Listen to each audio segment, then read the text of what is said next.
wabarakatuh. Selamat pagi, salam sejahtera buat kita semua. Sudah pukul 8.30, sesuai dengan jadwal kita akan mulai. Kami usahakan selalu on time. On time mulai dan on time pulangnya, ya. Jadi kalau ngelihat, oh ini mulai lebih duluan, nggak akan pulang duluan juga nggak. Ya, oke. Terima kasih Bapak Ibu. Kita akan memulai, tetapi sambil menunggu Pak Direktur untuk membuka acara ini, saya mewakili dari Regional Training Center untuk GCP, GCLP yang di bawah WHO, Tropical Disease Research atau TDR, itu membuka acara ini.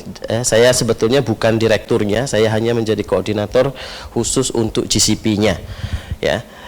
Nah, apa itu WHO TDR RTC? Jadi sejak tahun 2010 sebetulnya, 2011, bahwa kita ditunjuk oleh WHO dalam Tropical Disease Research untuk menjadi pusat training di tingkat regional, baik itu Good Clinical Practice, Good Clinical Laboratory Practice, ada juga Ethics in Clinical Research and Public Health, kemudian juga ada EPPE, yaitu Efficient, Effect and Effective Program Planning, jadi seperti MONEF khusus untuk suatu penelitian, dan juga kita ada Implementation Research Training Program, ya. Jadi makin kesini memang programnya makin banyak karena kita membuat modul atau mengembangkan modulnya itu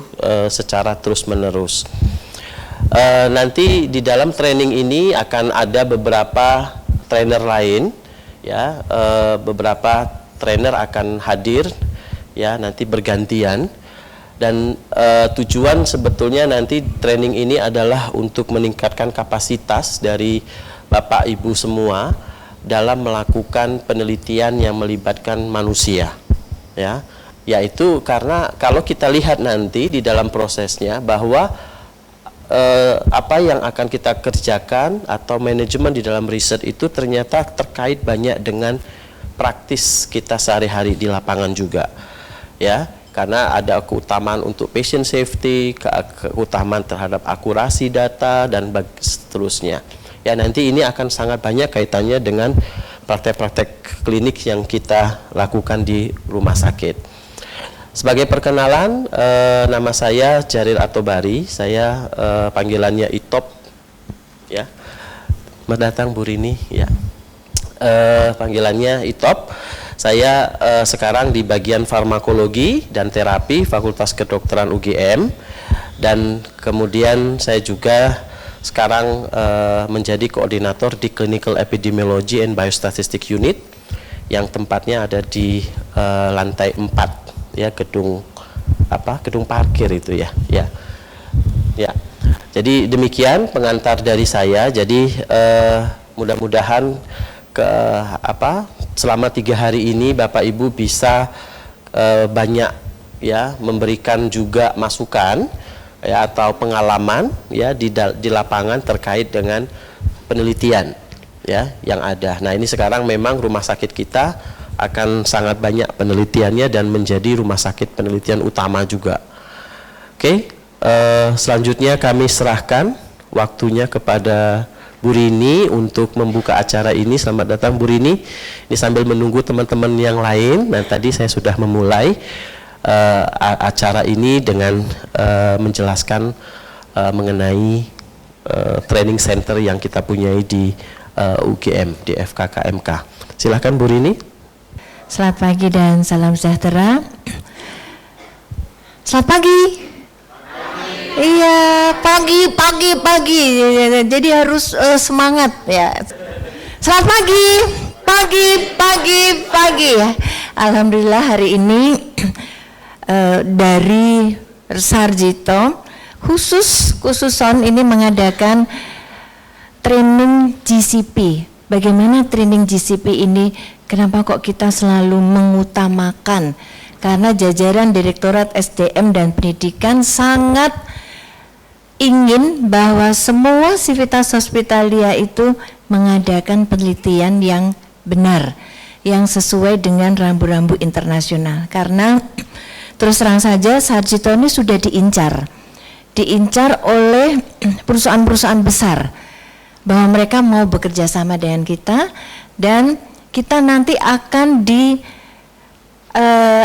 dipasarkan di luar bahwa kita sudah siap untuk menerima beberapa atau penelitian yang besar-besar. Karena sekarang ini penelitian yang besar itu takut ke Sarjito karena mereka mempunyai angan-angan atau mempunyai persepsi Sarjito susah, Sarjito sangat kaku untuk menerima informasi atau menerima penelitian-penelitian dari luar. Sebab itu nanti juga ada unit penelitian khusus. Ini saya sudah ngeris ada unit penelitian khusus yang akan kolaborasi dengan Cebu.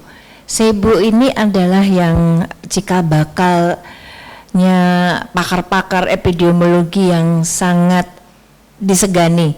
Sekarang disegani di dunia. Kemarin disegani di Jogja, kemudian di Indonesia, bahkan UI itu sudah mulai kelepek-kelepek nih. Wah, UGM begitu hebohnya dengan adanya unit ini yang narasumbernya aja sudah narasumber internasional, yang dari UI belum ada. Jadi ini adalah kartu hijau kita menuju internasional. Rumah sakit Sarjito menuju internasional salah satu dari bentuk penelitian ini. FKMK sudah internasional, Sarjito harus internasional juga. Internasional ini dalam arti pelayanan, pendidikan, dan penelitian. Pelayanan dan pendidikan kita sudah menuju ke sana, tetapi penelitian ini yang harus kita buka mindsetnya bahwa kita terbuka nanti untuk luar negeri.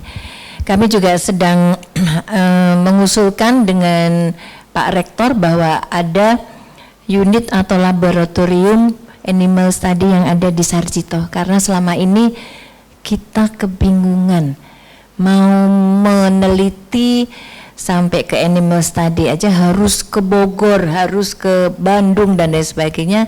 Nah, ini yang akan kita persiapkan keseluruhan. Oleh sebab itu Bapak Ibu sebagai user, sebagai yang punya satker, ini harus terpapar, karena di tangan Bapak Ibu lah semua pasien, semua kendala-kendala yang ada di penelitian. Pasien kan nanti akan menjadi objek penelitian yang ini harus sesuai dengan rambu-rambu human research, sehingga human research ini salah satunya yaitu pelatihan GCP ini. Bapak Ibu nanti alhamdulillah kalau Bapak Ibu sudah mempunyai sertifikat ini, marilah kita menerapkan sebaik-baiknya supaya pasien-pasien di wilayah yang ada di instalasi Bapak Ibu itu aman, terkendali, tidak ada satupun, termasuk dari awal assessment, kemudian kalau dia nanti ada uji coba klinis terkait dengan obat pun juga nanti ibu bapak harus menguasai apakah obat ini memang sudah dimonitor oleh farmasi kita. Jadi ini adalah semata-mata untuk pengembangan layanan yang ada di Rumah Sakit Sarjito. Nantinya Sarjito pun juga sebagai benchmark dari rumah sakit lain, karena mereka sudah mulai ingin melihat Pak Itop dan bahkan kepingin belajar GCP di kita, karena teman-teman itu dari setiap tahun satu tahun 2 kali ini saya mengadakan pelatihan ini supaya lebih banyak lagi yang menguasai tentang penelitian yang terkait dengan manusia. Dan Bapak Ibu kita sepakat bahwa nomor 1 adalah pasien safety. Siapapun juga pasien Bapak Ibu yang ada di satker, tolong ini rambu-rambunya diterapkan. Jadi tidak ada lagi oh ini pasiennya dokter, ini profesor loh. Jadi kami nggak berani, biasanya kan begitu, nggak berani ngutek-ngutek.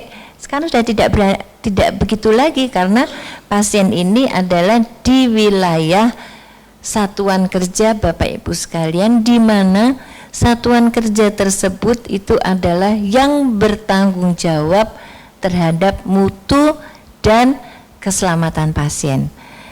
Dan apabila Bapak Ibu nanti ada yang meneliti di Satker Bapak Ibu sebagai tim Monef, bagaimana semua pasien yang sebagai objek penelitian itu dimonitoring oleh Bapak Ibu, yang nanti juga akan diberi pelajaran oleh Pak Itop dan tim, bagaimana sebagai tim Monef yang ada di Satker Bapak Ibu sekalian.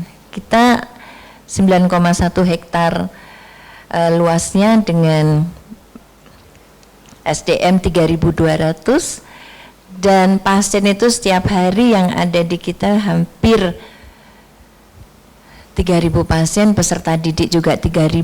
Jadi kita harus awas dan aware terhadap pasien-pasien kita. Yang penting pasien kita aman, supaya kita terlepas dari tuntutan apapun juga. Jadi Bapak Ibu sekalian, mohon bahwa ini adalah suatu training yang prestisius sekali, good clinical practice ini, karena setiap akreditasi ini akan selalu ditanya. Baik CARS, sekarang kan sudah SNARS.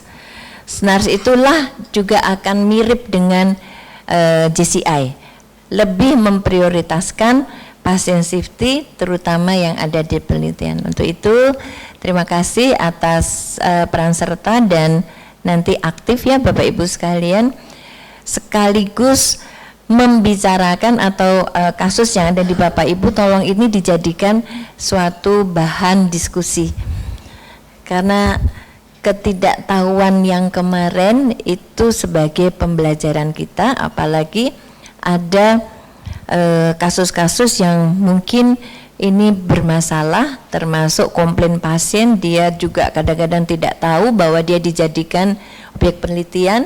Jangan lupa bahwa hak dan kewajiban pasien itu ada di situ, hak dan kewajiban rumah sakit ada di situ juga, bahwa kita harus melindungi pasien-pasien dari segala apapun juga. Dan untuk itu mungkin saya juga akan pamitan, karena ini mungkin saya terakhir sebagai Direktur SDM dan Pendidikan, karena diputer sudah 5 tahun. Saya mohon pamit, dan kemarin sudah pelantikan, tinggal sertijab, tapi alhamdulillah tetap di Sarjito, ijolan sama Pak Joko. Jadi untuk itu tetap bersama saya bersama Bapak Ibu semua, karena hanya Sarjito yang diputernya tuh hanya internal. Lain rumah sakit yang bareng saya itu wah diunclang nggak karu-karuan, ada yang ke Bali, jadi seperti ABRI nggak ditawari, ini ke Sanglah ya, enggak.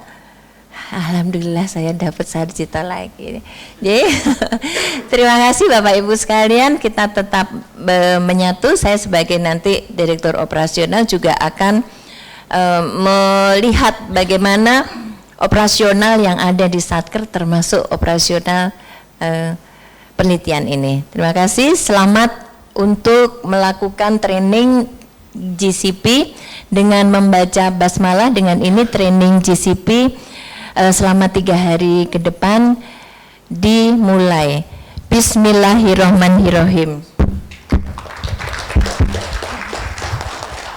Sebetulnya kita mau foto bersama ini dengan Bu Rini, cuman karena masih ada beberapa partisipan yang kita tunggu sampai jam 9, karena jam 9 kalau nggak datang DO kita masih tunggu, nanti setelah itu kita akan foto bersama. Nah sambil menunggu yang lain, kita kenalan dulu. Saya kira banyak Bapak Ibu yang juga sudah saling kenal ya, cuman kadang-kadang kita karena tadi mungkin pindah-pindah juga gitu, ini dari mana pindah ke mana, sekarang di mana gitu kan, kadang-kadang kita nggak tahu.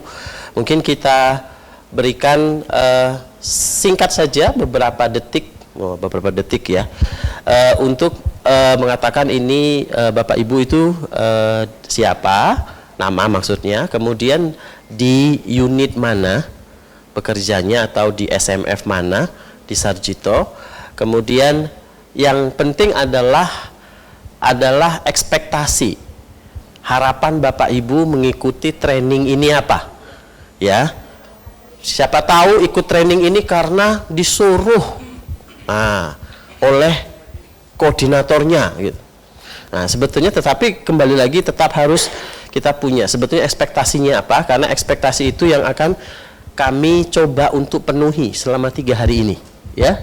Oke, mungkin mulai dari sini Bu Suci silahkan.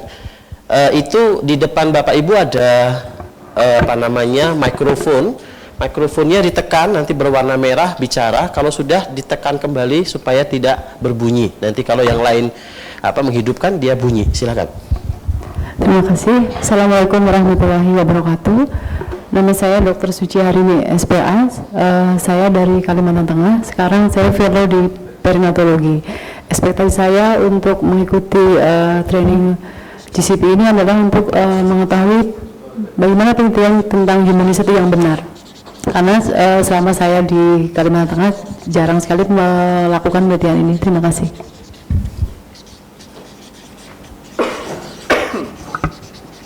Oke, silakan terus. Ya, selamat pagi. Saya Heni Ratnawulan. Saya dari Departemen Penyakit Dalam, KSM-nya Paru.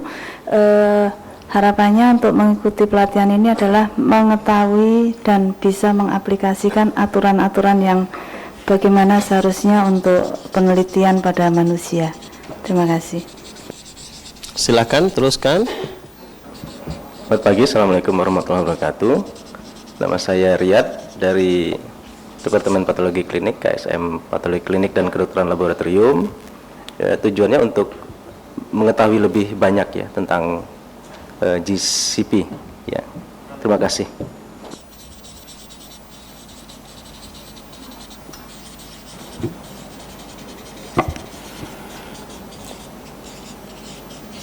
Silakan. Ya, bismillahirrahmanirrahim. Assalamualaikum warahmatullahi wabarakatuh. Nama saya Dr. Real. Jadi sebelah saya Dr. Riyad, saya Dr. Real. Agak-agak hampir mirip. Saya dari bagian jantung Sarjito. Tujuan saya selain untuk mengetahui tentang penelitian, tapi yang paling penting saya berharap semoga setelah pelatihan ini saya timbul lebih besar keinginan untuk meneliti, karena termasuk yang masih kurang dalam penelitian-penelitian. Ya, terima kasih. Ya, silakan. Assalamualaikum warahmatullahi wabarakatuh. Saya Budi Yuli, saya Ketua Departemen Jantung. Dari staf saya semuanya sudah ikut GCP. Nah, saya sebetulnya dulu pernah, tapi saya kira sudah kadaluarsa.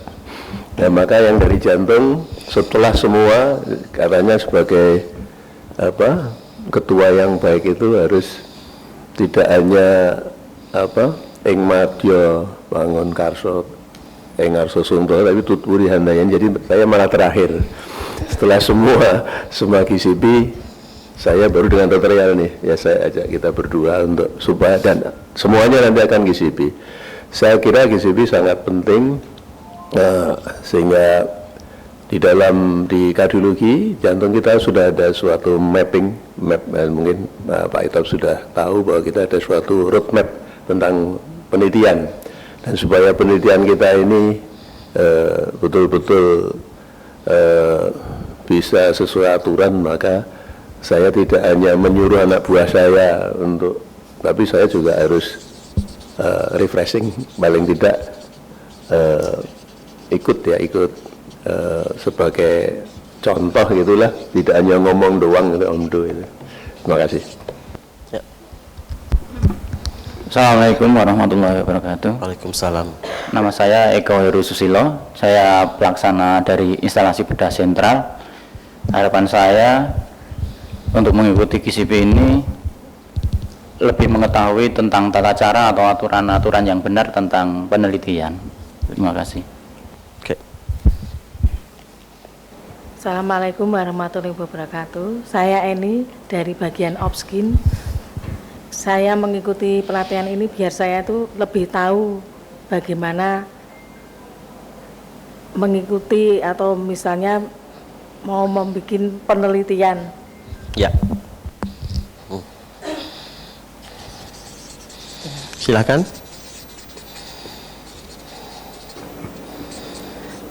Assalamualaikum warahmatullahi wabarakatuh. Saya dari ruang Bougainville 4, spesifikasinya mata. Saya ikut ini, saya berharap bisa membuat suatu penelitian tentang bagaimana merawat mata yang baik.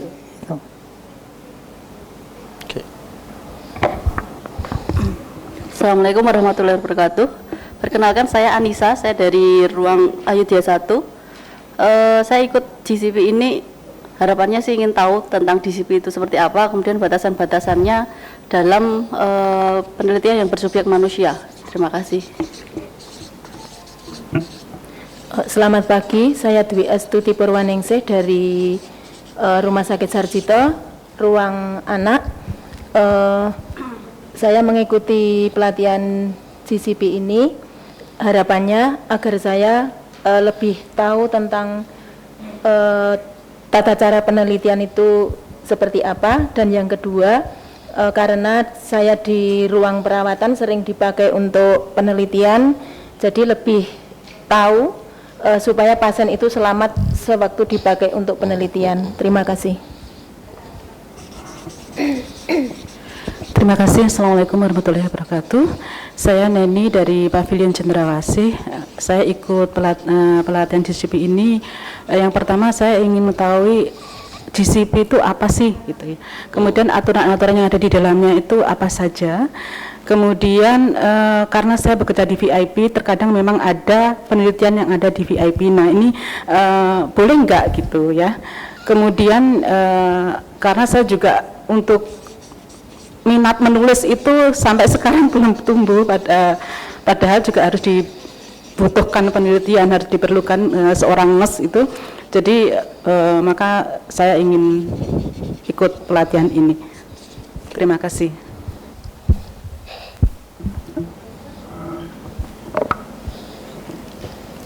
Terima kasih. Saya Rodiah dari instalasi rawat jalan Poli Opskin. Memang sebelumnya saya di maternal, sekarang ada di rawat jalan di Poli Opskin. Tujuan mengikuti pelatihan ini, saya ingin lebih besar minat gitu ya, minat untuk melakukan penelitian, dan karena di ranah rawat jalan itu juga ada yang melakukan penelitian itu juga saya paling tidak tahu rambu-rambu penelitian itu. Terima kasih.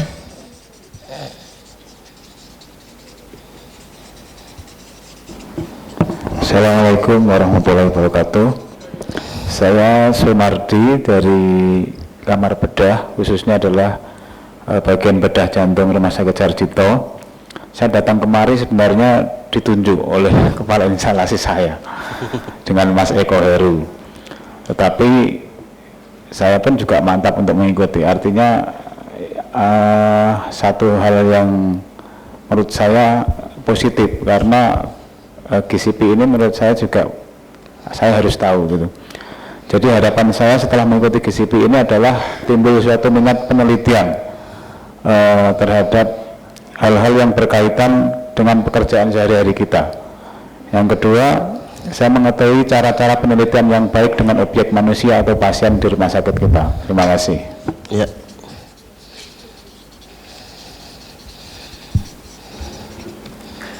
Terima kasih. Assalamualaikum warahmatullahi wabarakatuh. Perkenalkan, saya Inang Eko Budi Ningsih. Saya dari instalasi rawat jalan. Dalam mengikuti pelatihan ini memang saya ditunjuk, tapi saya juga ingin bisa secara sederhana suatu saat melakukan penelitian yang hasilnya mudah-mudahan dapat meningkatkan pelayanan di rawat jalan. Terima kasih. Assalamualaikum. Nama saya Lutfi dari Opskin. Ya, saya kesini memang ingin tahu GCP itu apa. Setelah mendengar yang lain-lain, kita lihat good clinical practice, terus ada penelitian. Di sana tidak ada tulisannya penelitian. Nah, ini kaitannya gimana, saya ingin tahu lebih lanjut. Kita tahu kesibukan kita, jarang kita nulis, banyak nulis status ya. Jadi kalau kita periksa pasien tuh, pasien datang itu kita nulisnya banyak, tanda tangannya juga banyak. Nah itu kadang kita sudah terus malas menulis yang lain. Ya, itu aja. Terima kasih. Ya, terima kasih. Nama saya Subiati. Saya lama di pavilion, sehingga mulai 3 tahun ini pindah di ruangan bangsal biasa yang ternyata di bangsal itu kan banyak pasien-pasien untuk penelitian, sehingga saya ingin tahu juga syarat-syarat pasien yang dijadikan penelitian itu apa saja, sehingga nanti kita tahu bahwa pasien ini untuk penelitian yang juga pasien itu harus safety. Terima kasih.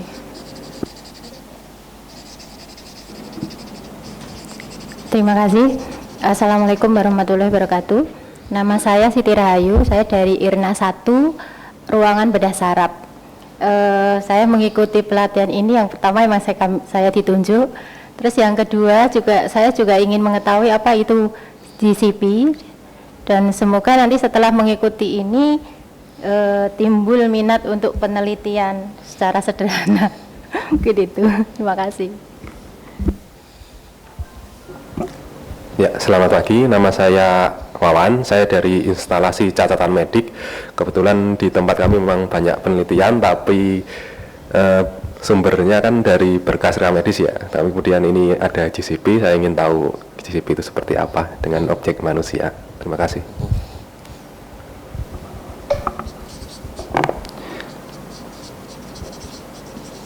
Selamat pagi. Nama saya Adi Rinawan. Saya dari instalasi catatan medik. Saya di sini ingin mengetahui lebih lanjut tentang GCP itu seperti apa.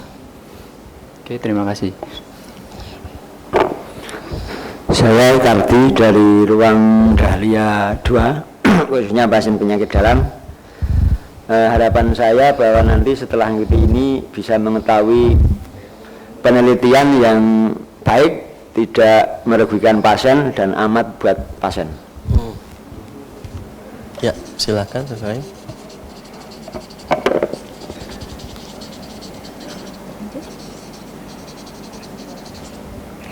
Assalamualaikum warahmatullahi wabarakatuh. Perkenalkan, nama saya Indah Dwi Setiawati. Saya dari bagian instalasi farmasi, bagian satelit farmasi tulip dan produksi farmasi. Sama seperti teman-teman yang lain ya, harapan kami semoga dengan mengikuti pelatihan ini banyak ilmu yang bisa saya dapatkan dalam hal GCP, dan mudah-mudahan nanti bisa saya aplikasikan untuk pekerjaan selanjutnya. Terima kasih. Assalamualaikum warahmatullahi wabarakatuh. Nama saya Arni, saya perawat dari ICCU. Harapan saya untuk mengikuti GCP ini, saya ingin tahu apakah karena ruangan memang berencana untuk melakukan penelitian ke manusia, jadi kami juga ingin tahu apakah apa yang sudah kami rencanakan itu sesuai dengan peraturan yang ada atau tidak. Kemudian sudah benar atau belum, kalau belum nanti yang harus kami tambahi itu yang bagian mana. Terima kasih. Silakan Pak. Assalamualaikum warahmatullahi wabarakatuh. Saya Rosadi dari Departemen Bedah. Karena sering dimintain persetujuan usulan penelitian, jadi saya kira saya perlu juga tahu. Beda sama Prof Budi Tutwuri Handayani, dorong aja udah jalan semua. Kalau saya harus di depan, karena nggak ada yang mau. Terima kasih, itu saja. Terima kasih Pak Rosadi. Silakan Mbak Pradina. Assalamualaikum warahmatullahi wabarakatuh. Nama saya Dina dari Rumah Sakit Sarjito dari bagian tulip atau kanker terpadu. Harapan saya mengikuti GCP ini ya lebih tahu tentang GCP itu sendiri apa aja, kemudian tentang penelitian yang baik, karena di tulip sendiri banyak sekali penelitian juga. Ya. Oke. Pak Pujo, silakan dokter. Ya. Nama saya Pujo. Saya ikut kursus ini karena saya merasa apa yang saya lakukan masih belum good, maka saya ingin ikut good clinical practice. Terima kasih. Oke, ya. Terima kasih Bapak Ibu semua. Jadi kita bisa lihat bahwa kita multidisiplin di sini dan juga multitask ya, ada di beberapa unit. Nah, nanti kita akan bersama-sama belajar ya bagaimana mengaplikasikan GCP itu di dalam unit masing-masing, dan tentunya tidak bisa juga terlepas dari tingkat manajemen nantinya. Nanti kita lihat bahwa aplikasi GCP ini itu tidak mudah, karena kita belajar ya Bu Rini sejak GCI yang pertama, karena kita merupakan rumah sakit yang diakreditasi GCI yang pertama yang masuk untuk penelitiannya. Dan itu saya ingat gitu, babat alas waktu itu, karena begitu banyak aturan-aturan atau penelitian yang ternyata sangat jauh di luar GCP. Kemudian kita mulai lagi kemarin GCI, itu ternyata juga masih beberapa yang masih kita perbaiki. Walau demikian, rumah sakit kita dianggap menjadi rumah sakit terbaik untuk penelitian yang berbasis GCI ini. Ya, tetapi PR-nya masih banyak ya Bu Rini ya. Kemarin Bu Rini duduk bersama saya waktu monitoring ya. Bu Rini kaget-kaget gitu, sampai shock gitu melihat hasil-hasil atau pelaksanaan penelitian tersebut di lapangan. Nah, ini tentunya kita tidak menginginkan itu, karena tentu kaitannya dengan safety dari pasien yang ini harus kita utamakan. Oke, saya kira demikian perkenalan kita. Saya ingin menjelaskan mengenai ada yang kita boleh silakan. Ada aturan atau apa ya namanya rule mengenai training ini ya, karena training ini kita juga diakreditasi ya oleh WHO, kita selalu dievaluasi, sehingga ada di dalam melakukan training kita juga ada aturan yang harus dipatuhi. Nah, selama pelaksanaan trainingnya sendiri kita tidak memberikan modul ya, jadi modulnya nanti akan dikirimkan ke Bapak Ibu melalui email. Jadi tidak kita print. Ya. Kenapa? Karena modulnya banyak sekali. Tebal. Ya. Biasanya kalau di print sampai di kantor tidak dibuka lagi juga kan? Ya. Dibuang. Padahal itu kertas, ya. Maka memang kita mencoba eco green untuk tidak kemudian melakukan printing dari semua dokumen itu, karena tebal sekali. Yang harus kami patuhi yaitu kepesertaan harus 100%. Ini untuk mendapatkan sertifikat harus 100% ikut di dalam proses 3 hari ini. Itu sudah aturan dari WHO yang ini kami sampaikan ke Bapak Ibu. Tapi tentunya ini juga jika memang sangat penting, misalnya kaitannya dengan keluarga, ada kaitannya dengan pasien yang penting sekali, maka kami izinkan ke Bapak Ibu, tapi setelah itu Bapak Ibu akan mengikuti tambahan ya, apa namanya mengenai materi yang tidak diikuti itu ya. Nah, ini supaya bisa mendapatkan full 3 hari. Kemudian selain itu ada beberapa lagi yang lain, agar supaya training ini bisa berjalan dengan baik. Tetapi saya tidak mau apa namanya seperti diktator gitu ya, harus gini gitu. Nah, silahkan sekarang kita ungkapkan saja, kira-kira menurut Bapak Ibu ada aturan apa yang kita harus patuhi selama 3 hari ini agar supaya training kita berjalan baik. Ada masukan? Oke, HP-nya di silence. Silahkan Anda terima, tapi keluar ya, karena nanti kalau Bapak Ibu bicara di sini akan mengganggu yang lain, gitu ya, keluar. Tapi jangan lupa kembali lagi, ya, nanti keluar nggak kembali gitu. Oke, terus ada lagi aturan yang lain, Bapak Ibu? Apa yang menurut Bapak Ibu penting? Gimana? Kenapa saat azan? Ya, nanti kita ada break, ya, ada jam makan siang, jam sholat gitu, ada, ya. Nanti kalau pas jam sholat, jam break sesuai dengan jadwal, kita akan break. Ada lagi? Masukan? Saya yakin Bapak Ibu semua pernah melihat penelitian di unitnya. Mungkin pernah berkontribusi penelitian di unitnya, betul ya?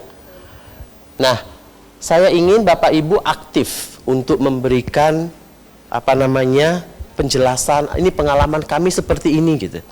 Ya. Jadi tidak ada satupun dari Bapak Ibu yang diem nanti. Karena ini kita akan aktif semua. Kalau nanti ada yang tidak pernah ngomong, maka saya akan tunjuk untuk ngomong. Setuju nggak? Setuju ya? Setuju semua? Saya mau dengar setuju semua? Setuju, oke. Itu, dan gimana cara ngomongnya? Ya harus tunjuk tangan dulu kalau mau bicara, kalau mau bertanya. Karena kalau nanti ada yang sini ngomong, sebelah sana ngomong, saya bingung atau fasilitator bingung, ini yang mau didengarkan yang mana. Itu ya, jadi satu persatu. Ada lagi?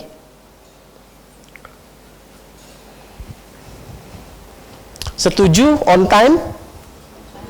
Ya. Karena kita tiap pagi akan mulai on time, Bapak Ibu. Kita coba pulangnya juga on time nanti, ya. Jadi ya lihat di jadwal, mungkin jam 5, mungkin setengah 5 kita selesainya, kita berusaha akan on time, ya. Dan waktunya itu cukup banyak untuk kita diskusi. Jadi Bapak Ibu bisa berdiskusi dengan kami, ya. Mengenai pengalaman-pengalaman selama di rumah sakit. Ada lagi ground rule yang mau ditambahi? Ya, terakhir akan ada tes ya Bapak Ibu, ya. Tetapi tes ini nanti yakinlah selama ini kalau kita mengikuti 3 hari, tesnya akan semua lulus, ya. Tesnya tidak sulit. Jadi ini, ya, ada yang merasa tidak pas gitu aturannya selama training 3 hari ini?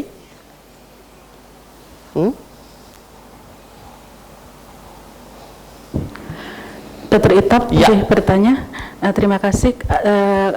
Besok pagi itu jam 7:30 sampai dengan jam 9 saya ada tugas mengajar pelatihan. Apakah besok ketika saya tidak mengikuti di jam-jam pertama juga mendapat materi tambahan atau bagaimana? Ya, karena jam pertama itu kita wrap up diskusi kelompok.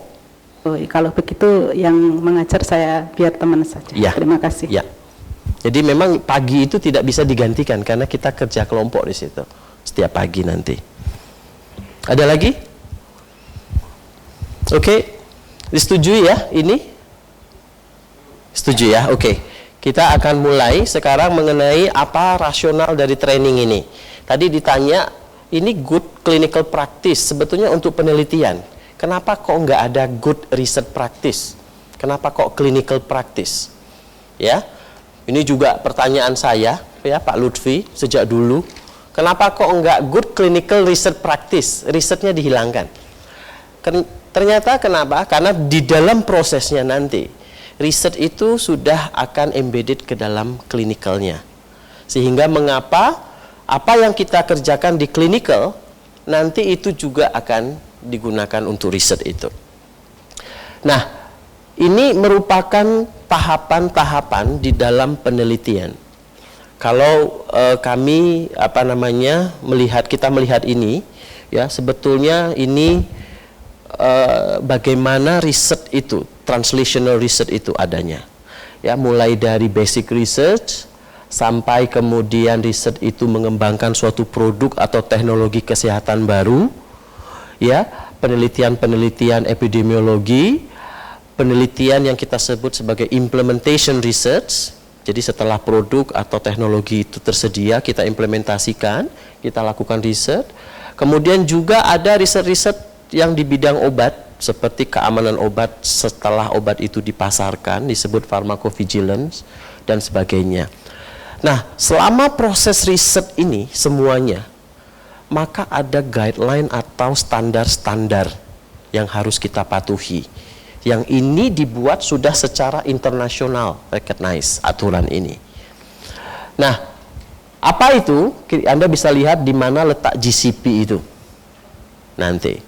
Ya, GCP letaknya pertama untuk riset-riset pada human, yang kita sebut epidemiology study atau clinical epidemiology. Kemudian GCP adalah untuk mengembangkan satu produk baru, baik itu alat baru, teknologi baru, obat baru, dan sebagainya. GCP dikembangkan untuk penelitian-penelitian pasca pemasaran dari suatu teknologi. Ya. Kemudian ada lagi yaitu semua penelitian yang sifatnya klinikal. Ya. Klinikal itu apa? Mungkin itu kaitannya dengan langsung interaksi dengan manusia, atau menggunakan data manusia, atau menggunakan sampel manusia. Nah, ini tadi ada teman-teman dari Rekamedik, ini data manusia yang kita pakai. Mungkin dari patologi klinik, ini sampel manusia yang mau dipakai. Dari PA, itu jaringan manusia yang mau dipakai. Ini semua akan memenuhi aturan atau ada aturan yang itu ada di dalam GCP. Jadi GCP sangat luas, ya. Bagaimana implementasinya nanti, ini yang akan kita diskusikan selama 3 hari ke depan.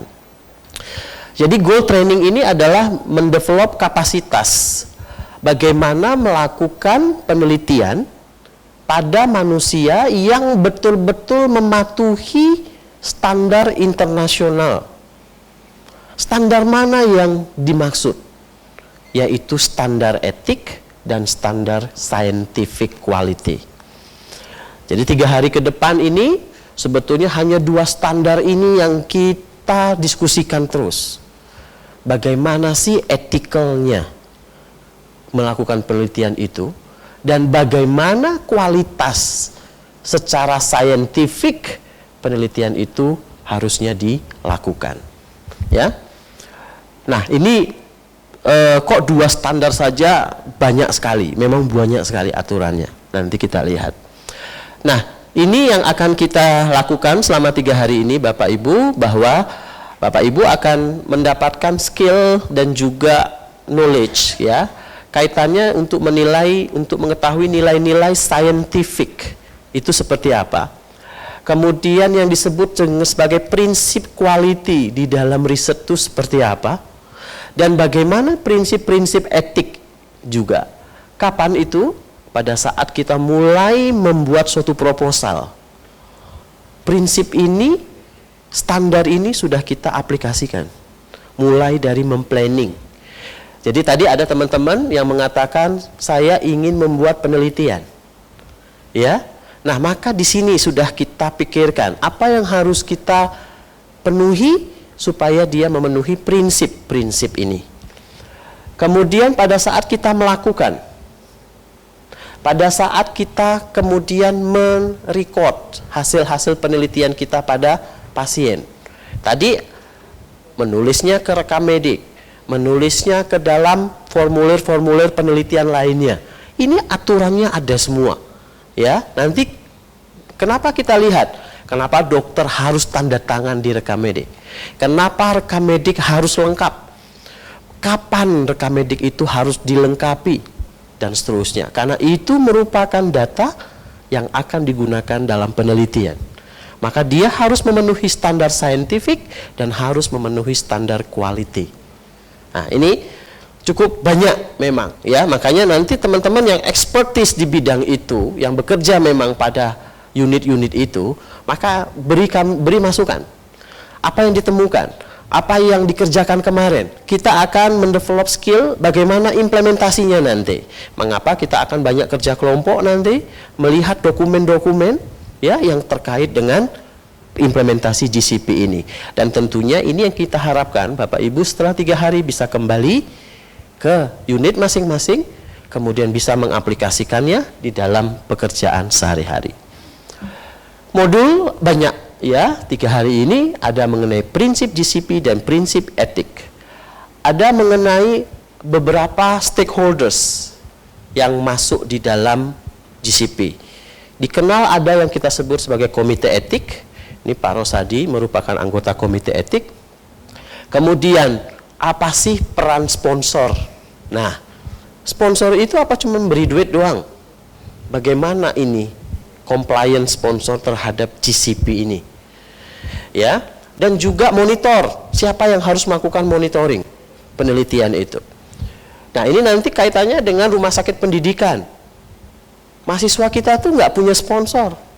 Terus yang dimaksud sponsor ini siapa? Terus mahasiswa ini nggak punya duit. Terus yang memonitor penelitiannya siapa? Ini kompleksitas di rumah sakit pendidikan ketika kita mengaplikasikan GCP ini sangat besar. Ya. Kemudian investigator, peneliti itu sendiri, siapa penelitinya itu dan apa peran dan tanggung jawabnya di dalam proses mengaplikasikan aturan GCP ini di dalam penelitian. Kemudian kita lihat dokumen-dokumen yang esensial, kita lihat beberapa prosedur yang ada di dalam penelitian, contohnya informed consent, bagaimana memanage patient safety, bagaimana memanage produk yang kita teliti, bagaimana kita memanage data dari penelitian. Dan yang terakhir mengenai SOP dan juga sistem manajemen quality yang harus kita terapkan di dalam proses penelitian. Ini modulnya cukup banyak ya, tetapi jangan khawatir, mudah-mudahan kita selesai 3 hari ya dengan materi yang cukup banyak ini untuk bisa kita pahami bersama. Adult learning proses, jadi kita tidak hanya memberikan materi, tapi nanti materi Bapak Ibu harus mencerna, harus mendiskusikan. Ada banyak kasus-kasus yang kita berikan, maka Bapak Ibu mencoba untuk membahas kasus itu, mengaplikasikan kasus itu, kemudian berbasis dengan guidance atau standar yang sudah kita diskusikan. Ya, nanti akan banyak ada video, ada grup activity dan seterusnya. Kemudian tentunya di dalam training kita akan ada suatu proses untuk evaluasi. Evaluasinya macam-macam, ada yang evaluasinya kualitatif. Saya ingin melihat reaksi Bapak Ibu semua terkait dengan isu-isu yang kita lontarkan, komentarnya ya dan seterusnya. Dan juga nanti kami akan meminta Anda untuk mengisi tes dan juga survei terkait dengan modul dan pelaksanaan dari training ini. 3 hari ini modulnya kita buat semua dari reading material ini. Dan memang sulitnya adalah materi ini tidak ada dalam bahasa Indonesia. Semua berbahasa Inggris. Mbak Weni, apakah materi ini sudah dikirimkan ke para peserta? Sudah. Apakah dibaca? Tentu tidak. Ya? Ya, baca judulnya. Iya toh? Nah, sehingga karena Bapak Ibu kita kirimi semua materi dan tidak dibaca, maka mohon fokusnya nanti di slide. Ya, karena semua slide itu kita buat berbasis dengan materi-materi ini. Ada pertanyaan Bapak Ibu? Apa itu GCP? Apa esensialnya? Dan apa itu riset etik dan apa prinsip-prinsipnya? Ya, serta mengapa sebetulnya muncul GCP ini? Ya, tentunya sama. Ya, kita selalu berbicara mengenai sejarah nanti di sini. Oke. Nah, saya melontarkan dulu satu kasus. Kasus ini ya bukan seorang, ini banyak. Ini anak-anak yatim, orphan children, anak-anak yatim. Anak yatim ini digunakan untuk mengembangkan dan memproduksi suatu vaksin. Vaksin dosis ini yang dihasilkan itu dibawa dan digunakan di negara lain. Ya. Ini ada berapa jadinya, Mbak Weni yang hadir? 27. Oke, kalau gitu kita bagi. Oh, sekarang masih 25. Oke, kalau gitu 44. Ya. 1 2 3 4. Coba ulang didiskusikan. 1 2 3 4. Diskusikan. Ini 1 2 3 4. 1 2 3 4. 1 2 3 4. Question, skenario. Nanti kita minta Bapak Ibu untuk mendiskusikan di dalam kelompok. Silakan diskusikan, waktunya 1 menit saja. Apa komentar Anda terkait kasus itu? Silakan. Kelompok 44 tadi.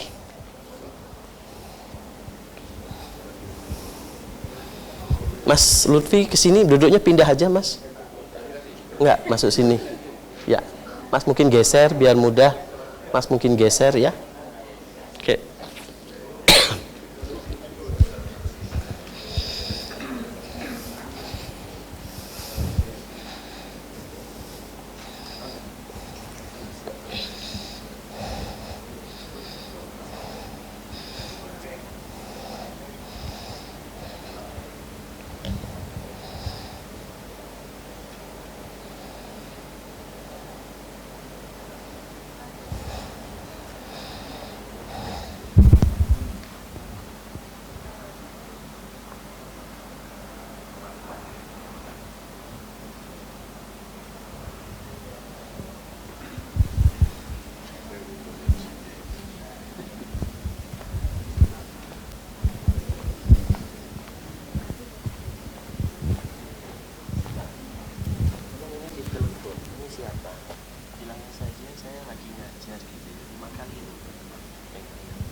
Oke, sudah?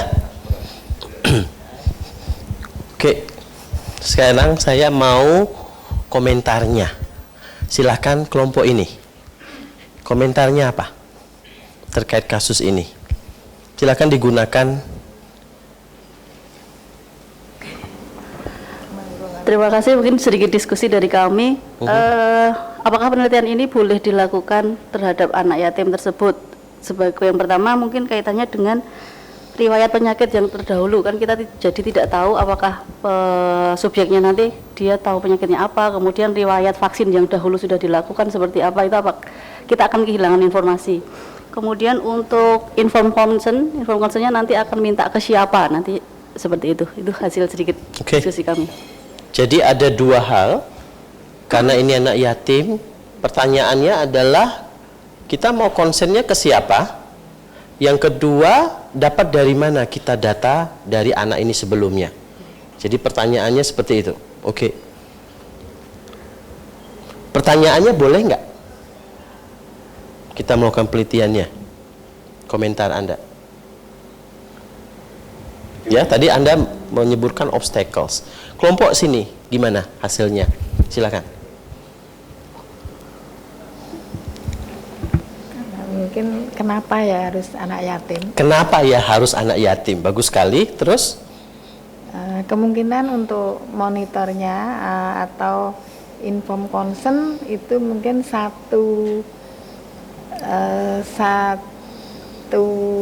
lebih mudah, karena mungkin itu tinggal di suatu yayasan. Apakah begitu atau panti asuhan? Oke. Kemungkinan karena dia tinggal di satu yayasan, kemudian mudah untuk dimonitor gitu. Ya, ya. Kemungkinan apakah juga karena penelitian itu juga ada dananya, apakah dana itu masuk ke suatu yayasan, mungkin begitu ya. Terima kasih. Jadi ini masalah sponsor, ya toh? Apakah sponsornya itu diberikan ke yayasan tersebut, sehingga kenapa penelitiannya harus pada anak yatim? Begitulah gitu ya. Oke, menarik ya. Apa namanya? perspektif, ya, gitu. Sekarang saya belum memberikan jawaban, kita bahas dulu ethic question nomor 2. Ya, ini adalah prisoners. Prisoners itu apa ya? Tahanan ya, ya, yang di penjara, orang-orang yang di penjara. Dia diikutsertakan dalam penelitian, oke? Di mana penelitian itu bisa mengakibatkan atau mempunyai resiko yang sangat tinggi, bahkan bisa mempunyai resiko terjadinya kerusakan pada tubuh. Orang ini atau prisoners ini itu tidak diberikan pilihan untuk menolak berpartisipasi dari penelitian. Silahkan didiskusikan. Komen Anda seperti apa?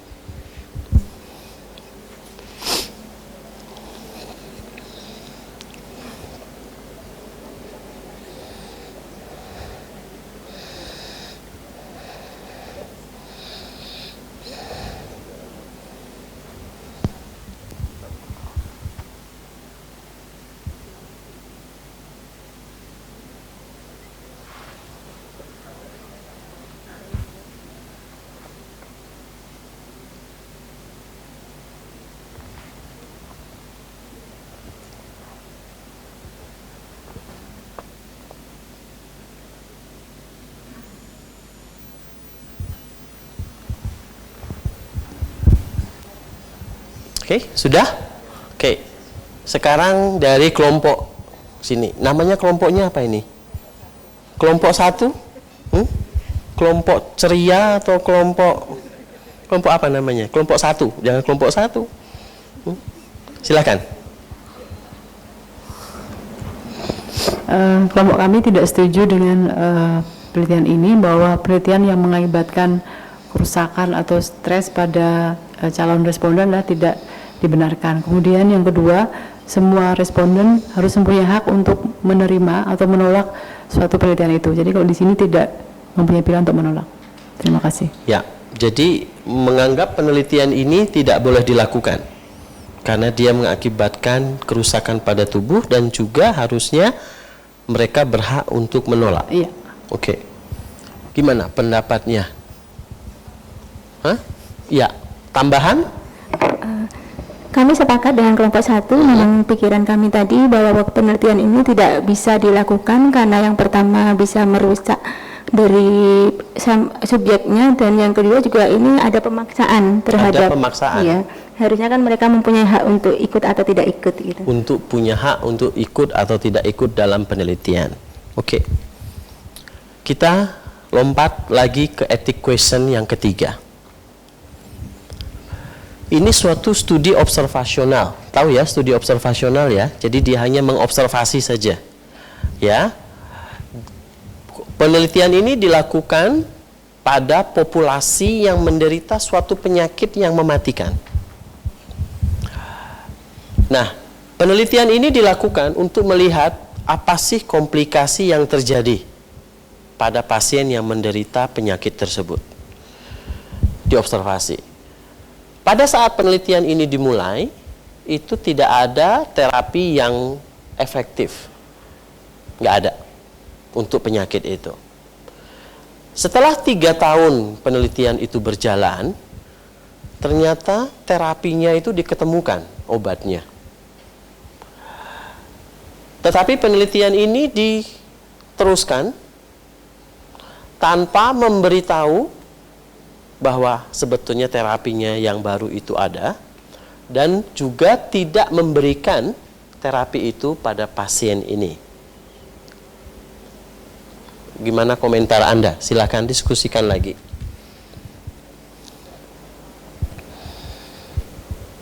Jadi ini bukan suatu studi seperti tadi, intervensi ya tadi. Tapi ini hanya observasi saja untuk melihat komplikasi, tetapi pada saat terapi penelitian dimulai, obatnya itu memang belum ada. Gimana menurut Anda? Tapi tetap dilanjutkan penelitiannya setelah obat itu diketemukan tanpa memberikan pengobatan dan tanpa memberi informasi bahwa sebetulnya obatnya tersedia.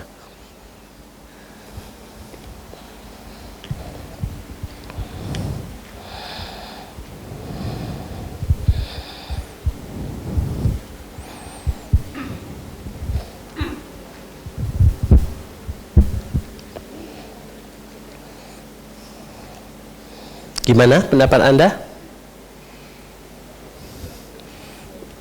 Grup sini. Belum ya, tadi ditanya ya? Belum. Ya. Apa? Mas Nardi, Mbak Rodiah, ini namanya siapa nih? Manis Manja. Grup Manis Manja. Manis-manis, yang manja cuma satu. Pak Nardi. Silakan, Pak. Yang manja aja katanya. Terima kasih. Untuk kasus ini saya kira tidak dibenarkan. Jadi ketika kita melakukan suatu penelitian belum ditemukan obatnya dan kita hanya mengawasi komplikasi dari penyakit tersebut, tetapi ketika obat sudah ditemukan kita tidak memberitahukan atau tidak memberikan terapi terhadap pasien tersebut, berarti kita hanya berfokus pada penelitian saja, tidak berfokus untuk menolong pasien. Ya. Terima kasih.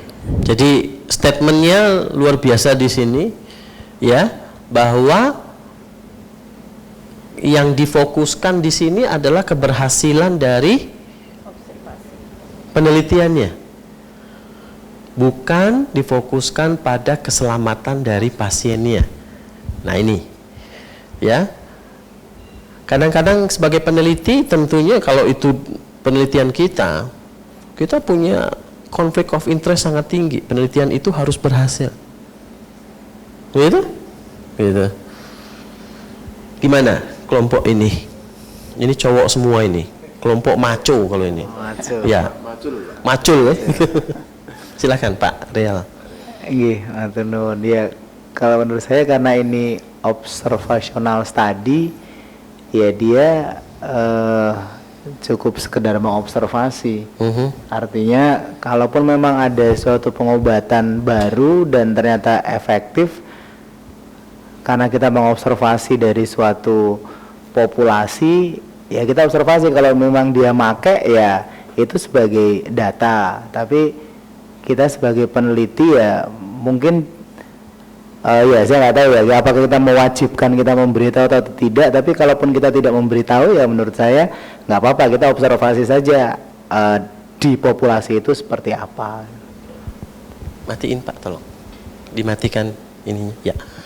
Jadi menurut kelompok ini nggak masalah ya, karena ini observational study, kita nggak perlu ngasih tahu obatnya, kita nggak peduli dia mau meninggal, mau mati, mau kemana gitu, nggak peduli. Kita mau observasi aja. Banyak. Ya. Dalam observasi kohort ini, yang bebas ini ya, tanpa ada intervensi. Tetapi apakah subjek penelitian mempunyai akses oleh dia sendiri untuk mendapatkan terapi? Sebenarnya kan sudah ada terapi, dia sudah mendapat terapi kan. Kalau lihat ini kan belum ditemukan terapi yang efektif pada saat mulai. Jadi dia sebenarnya sudah mendapatkan terapi, tetapi bukan terapi yang efektif gitu, terapi yang biasa-biasa aja gitu kan. Nah, mungkin saja dalam perjalanannya itu dia mendapatkan terapi yang oleh dokternya gitu. Apakah yang meneliti ini dokternya sendiri yang melakukan treatment atau dia hanya mengamati saja? Nah, ini juga perlu diperjelas. Artinya cuma melihat saja yang menerapi orang lain. Nah, dalam perkembangannya ternyata ada obat baru, dokter yang menerapi dia memberikan informasi. Bisa jadi seperti itu. Saya nggak tahu nih. Ya. Yang namanya peneliti itu artinya termasuk dokter yang ada di situ kan terlibat dalam penelitian. Kan nggak mungkin kita melakukan penelitian, dokternya tidak tahu kalau dia ikut penelitian. Gitu? Makanya di dalam proses ini juga kita harus tahu. Ya, misalnya saya mau melakukan penelitian untuk pasien DVT. Saya orang farmakologi. Saya harus bekerja sama dong dengan dokter yang mengobati DVT itu, siapa saja di Sarjito.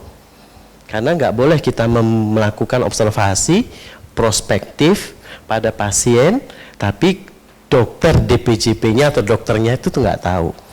Ya, tentunya yang dimaksud di sini keseluruhan, bahwa dokternya, penelitinya itu tanggung jawabnya ada di mana gitu. Makanya ini kan ada tanggung jawab tadi sebagai investigator. Sebetulnya tanggung jawabnya apa sih kalau ada hal-hal yang sifatnya baru seperti ini? Itu yang memang perlu didiskusikan.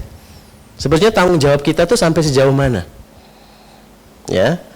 Nah, 3 kasus yang tadi yang kita diskusikan itu, menurut Anda merupakan kasus-kasus yang melanggar etik atau tidak?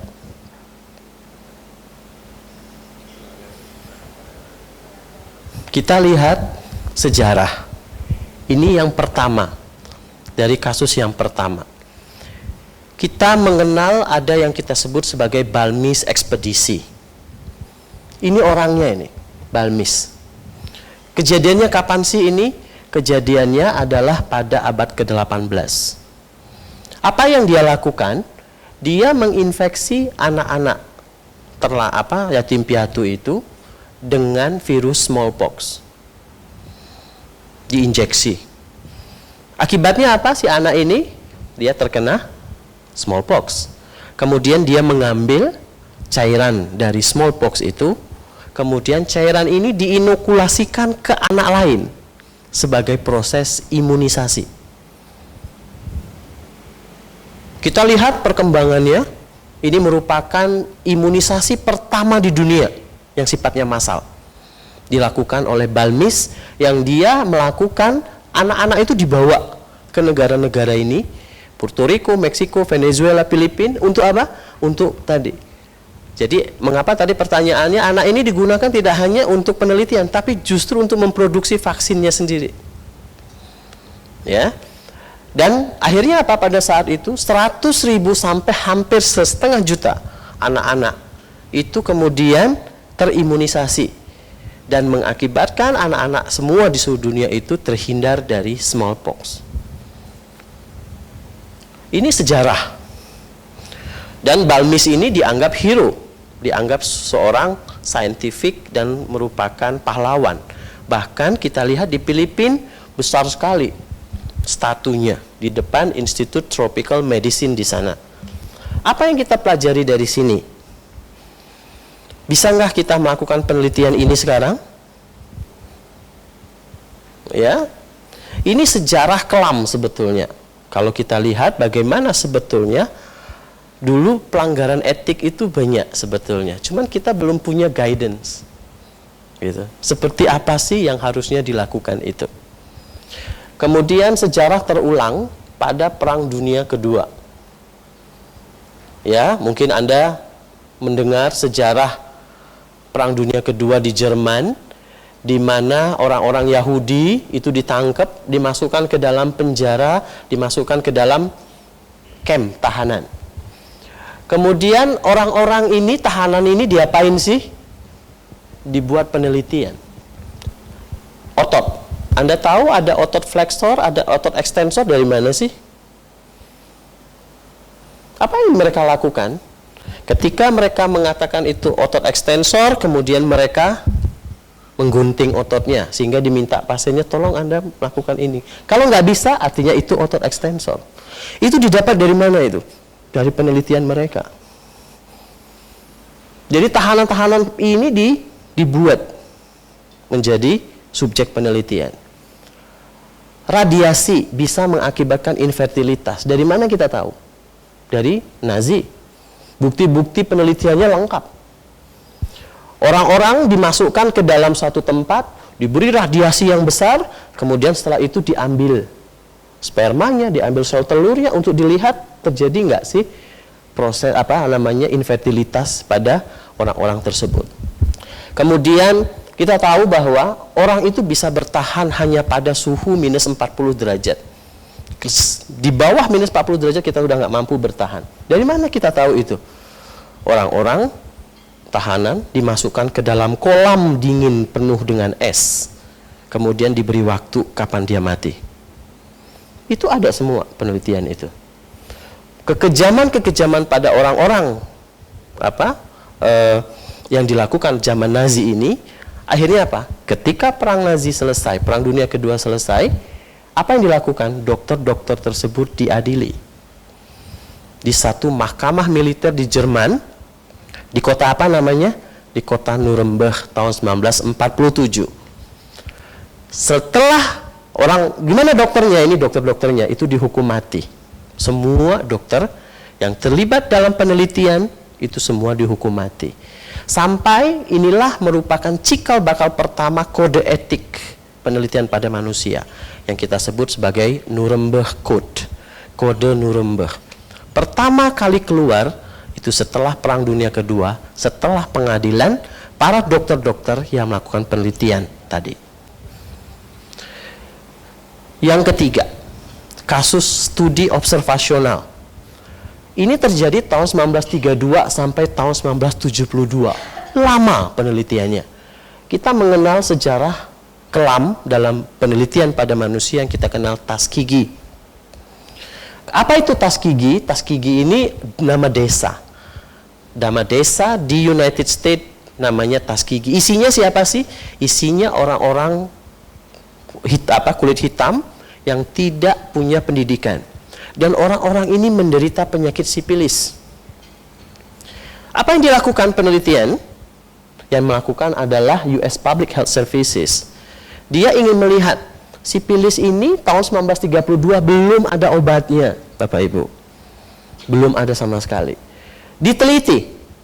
Apa yang diberikan memang tidak ada. Ya cuman diberi demam, diberi paracetamol, yang efektif tidak ada. Akhirnya apa? Kemudian orang-orang ini diamati. Komplikasi apa yang terjadi? Saraf, organ tubuh, semua dilihat. Diambil darahnya, sampai diambil lambel function untuk melihat komplikasinya ada nggak sampai ke otak. Tetapi kita ketahui setelah tahun 1932 antibiotik penisilin diketemukan. Ya, diketemukan. Tetapi penderita ini apakah mendapatkan terapi?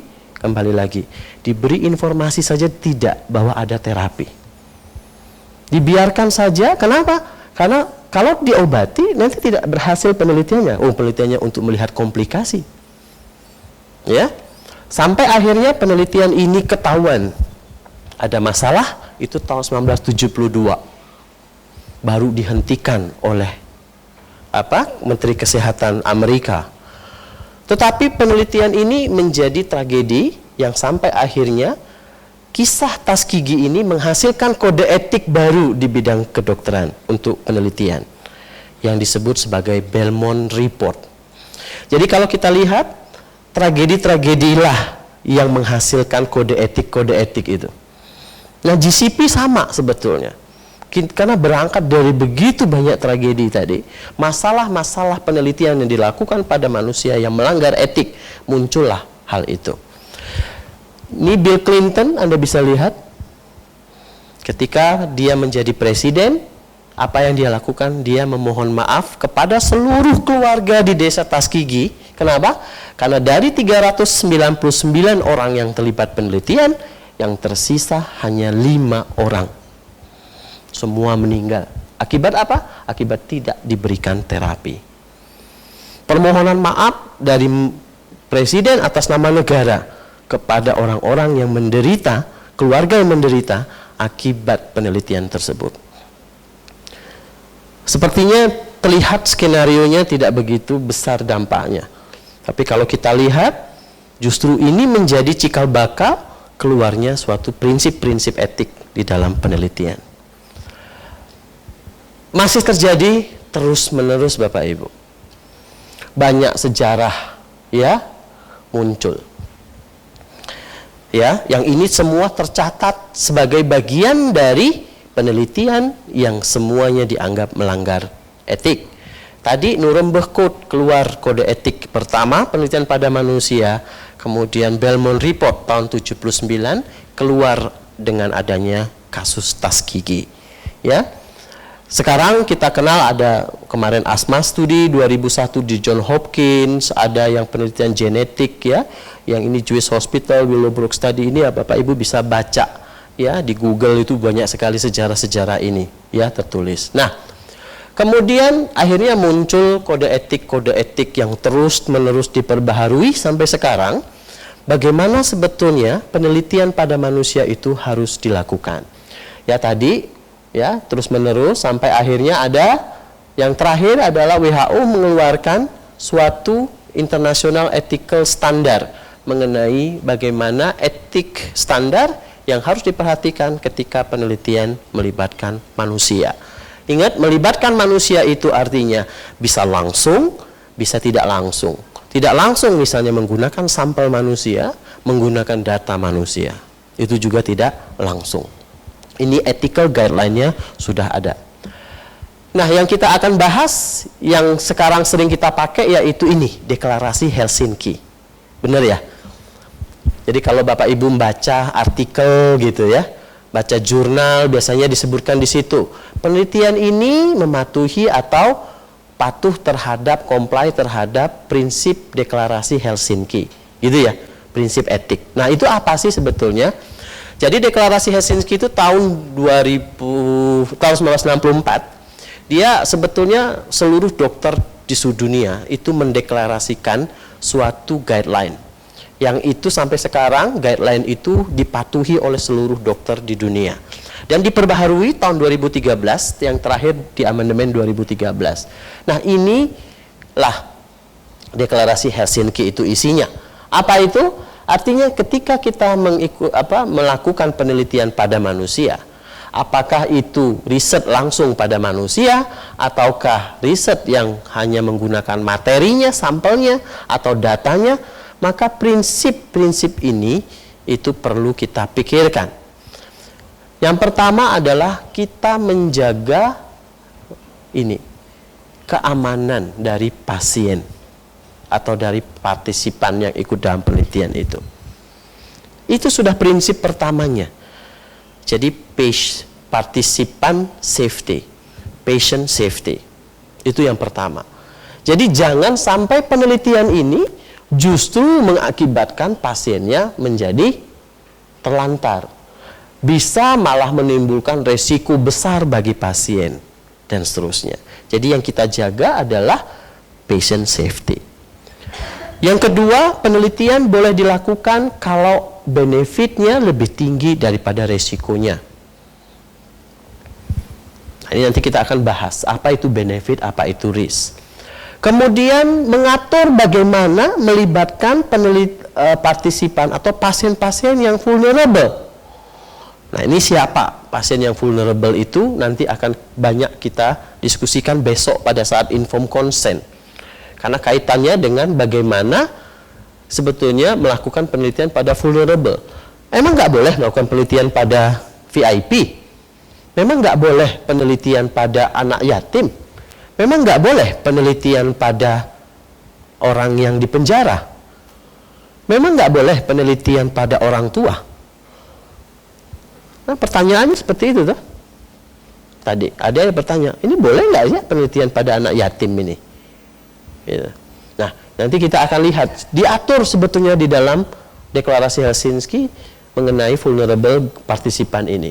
Kemudian Deklarasi Helsinki juga mengatakan penelitian itu harus ada protokol, gitu. Dan protokol harus dipatuhi, ya.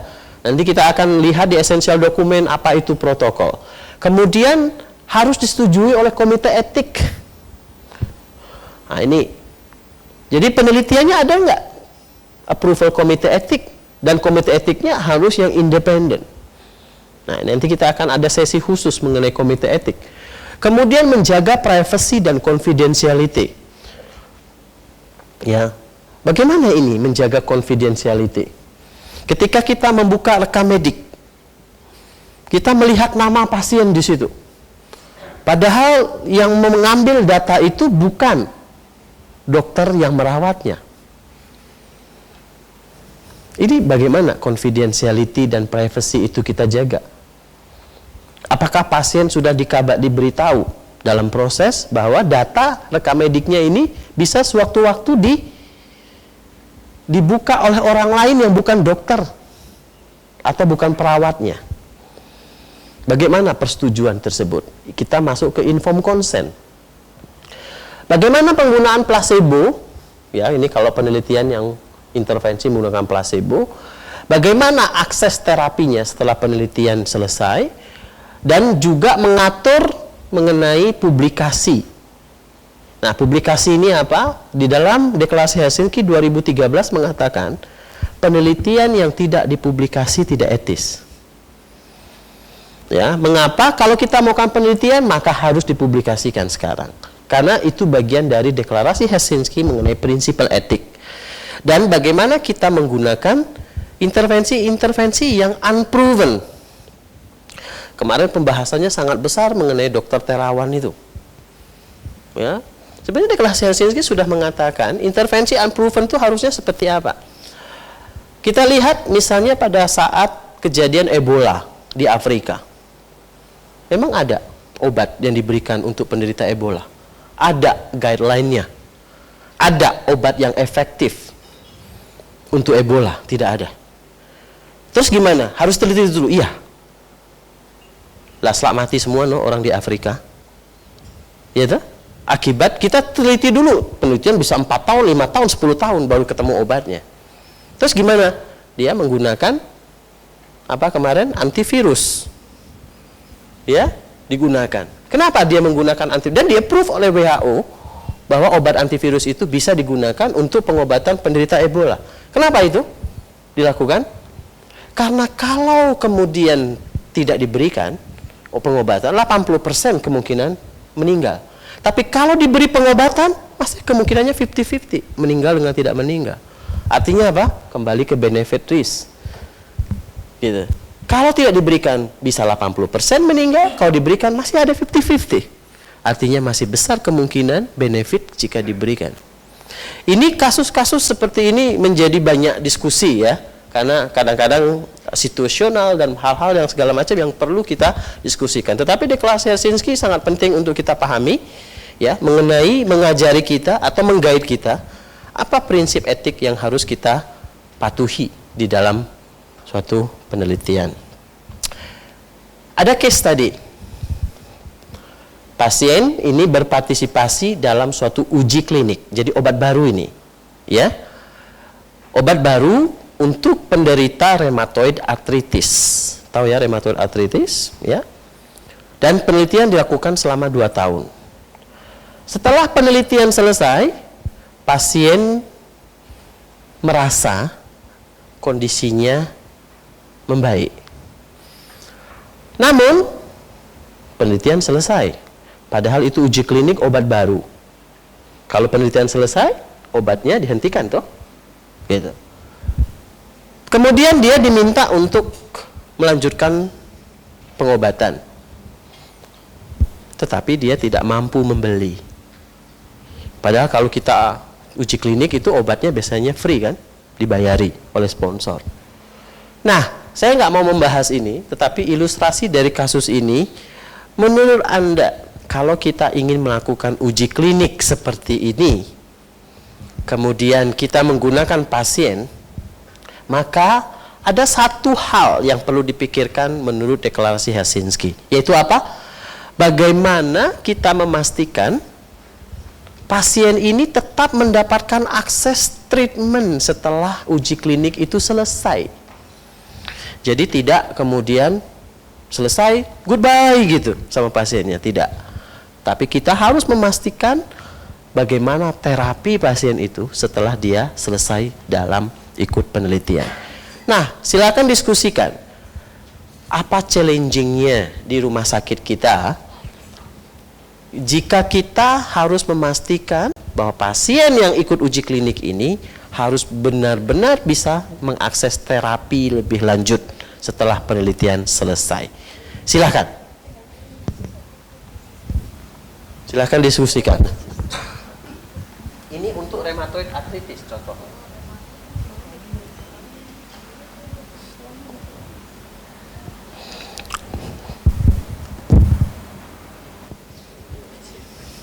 Apa tantangannya? untuk bisa memastikan bahwa pasien ini harus mendapatkan terapi lebih lanjut tetap setelah ikut penelitian kita setelah selesai ikut penelitian kita. Ya, silakan, Bu. Silakan kita dengarkan dulu pendapatnya seperti apa. Ya. Kalau menurut saya pasien ini dianjurkan untuk melanjutkan terapi ke vaskes yang ada, fasilitas kesehatan yang ada di masyarakat. Oke. Menggunakan obat standar. Oke. Ada lagi? Masukan Pak Lutfi? Kira-kira apa tantangannya?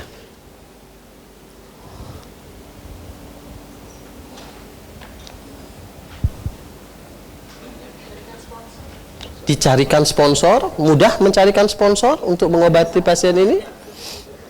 Gimana Pak Lutfi? Dana. Harus cari dana. Ya. Ya, tugas kita penelitian selesai cari dana untuk memastikan obat ini atau pasien ini mendapatkan terapi. Ya. Silakan Pak. Cuma satu pasien ini? Patient? Iya. Satu pasien. Misalnya satu pasien ini, mungkin yang lain tidak merasa ada improvement karena ini kan obat baru. Tapi pasien ini merasa ada improvement. Jadi baru testimoni ini. Baru testimoni, betul. Ya, kalau saya mestinya harus ada suatu subjek penelitian.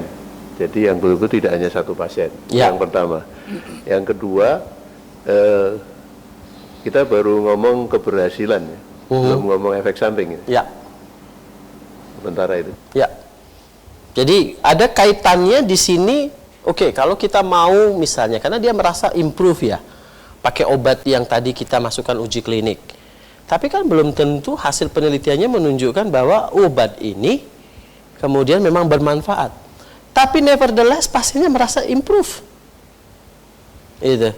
Kenapa seperti itu? Karena kembali lagi kalau dalam uji klinik kan tentang probabilitas yang kita lihat. Dari 100 orang berapa merasa baik, berapa merasa tidak baik. Ketika yang merasa tidak baik jauh lebih banyak daripada yang merasa baik, dianggap obat tersebut tidak bermanfaat. Betul toh? Kan probability. Tetapi kita harus pikirkan ternyata ada juga yang bermanfaat, yang merasa bermanfaat. Ini gimana nih? Kalau pasien-pasiennya merasa itu bermanfaat. Ini ya scientific. Kadang-kadang ada barrier di dalam proses, ya.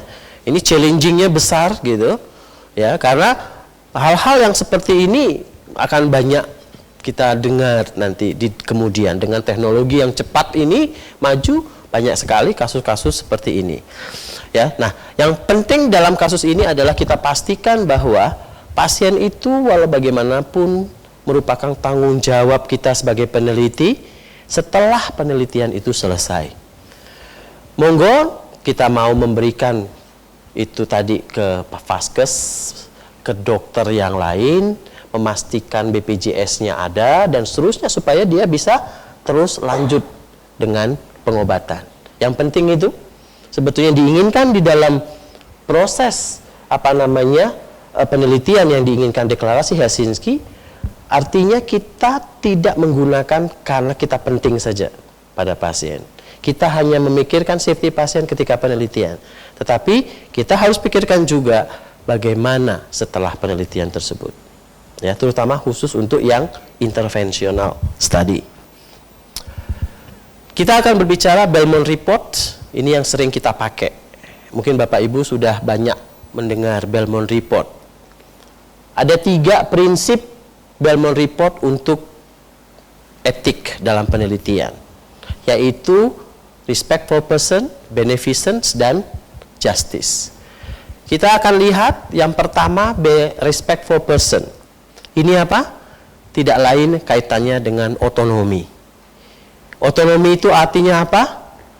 Artinya dia mempunyai hak individu untuk memilih. Ya, hak dari individu untuk membuat keputusan. Apakah akan terlibat atau tidak terlibat dalam penelitian. Nah, banyak sekali pasien yang otonominya itu terganggu atau hak otonominya itu terganggu, yang kita sebut sebagai diminished autonomy. Ya, contoh orang-orang yang diminished autonomy ini nanti yang kita sebut vulnerable group. Tadi pertanyaan, terus ini informed consent-nya yatim piatu ke siapa ya? Nah ini kan, gitu. Karena apa? Karena dia tidak punya hak otonomi, diminish haknya. Terus kita beri ke siapa ini? Nah ini pertanyaannya. Nah orang-orang yang diminish otonominya ini yang harus kita proteksi, kita jaga. Ya, melalui proses nanti yang kita sebut informed consent, ada proses privacy confidentiality, dan juga proses dia mempunyai hak untuk keluar sewaktu-waktu dari suatu penelitian. Ya, ini kita menjaga hak otonomi itu. Kemudian yang kedua yaitu beneficence atau benefit dan non-maleficence. Adalah suatu obligasi atau kewajiban kita untuk menjaga well-being dari partisipan tersebut. Well-being itu artinya keselamatan, kesejahteraan ya dari pasien, oleh pasien, dan meminimalkan HAM. Sehingga kalau kita melakukan penelitian, maka yang pertama adalah harus do no harm. Tidak boleh ada HAM. Gitu. Tetapi ini sulit. Kenapa? Karena hampir semua penelitian akan ada HAM. Walaupun kadang HAM-nya minim. Nah, jika kemudian, saya beri contoh. Ini penelitiannya itu observasional kok. Hanya mengambil darah saja. Dari darahnya nanti kita deteksi apakah terjadi efek samping atau tidak dari obat yang diminum oleh pasien. Obatnya diberikan dokter biasa, obatnya obat biasa yang diberikan. Tapi kita ingin melihat, melakukan penelitian apakah terjadi efek samping yang itu masuk dalam penelitian kita.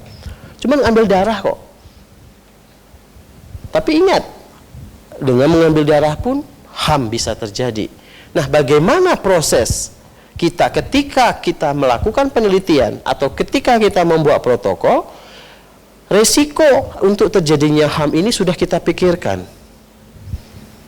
Sehingga kita bisa meminimalkan sudah resiko untuk terjadi HAM itu pada saat kita membuat suatu protokol.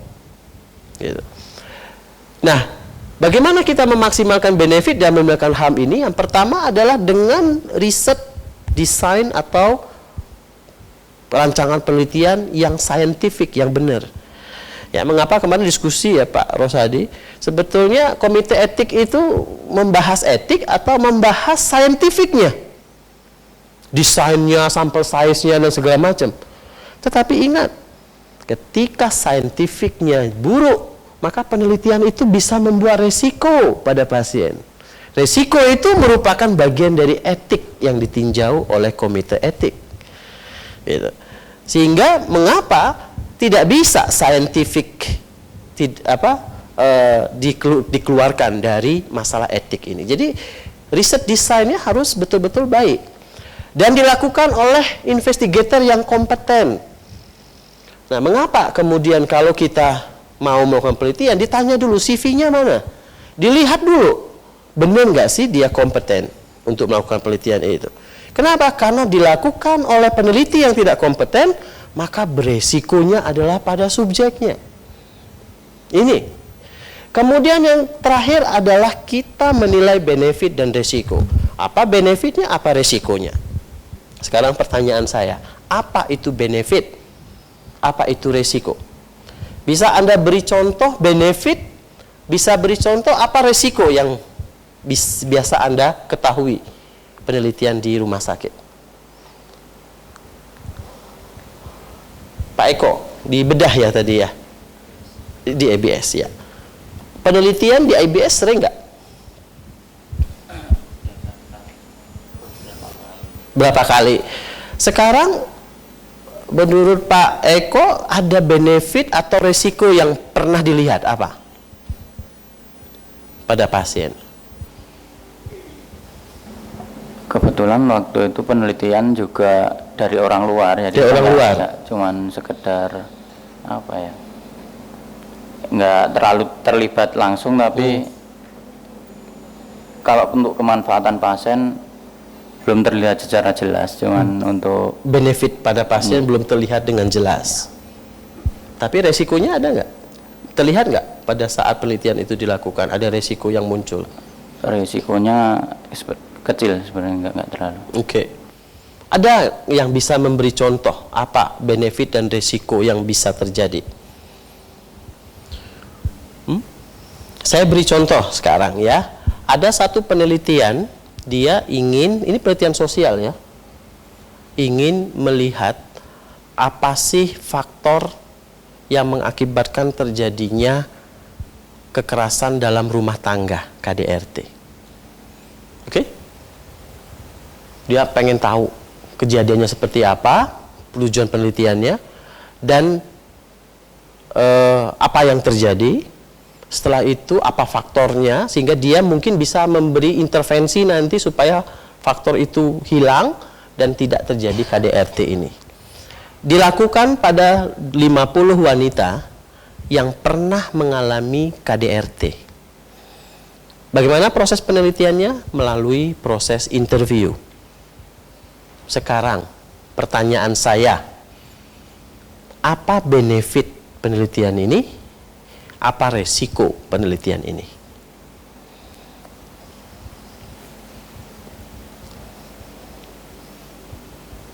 Bu Siti Rahayu, tunjukkan kira-kira ada benefit apa yang bisa didapatkan dari hasil penelitian itu.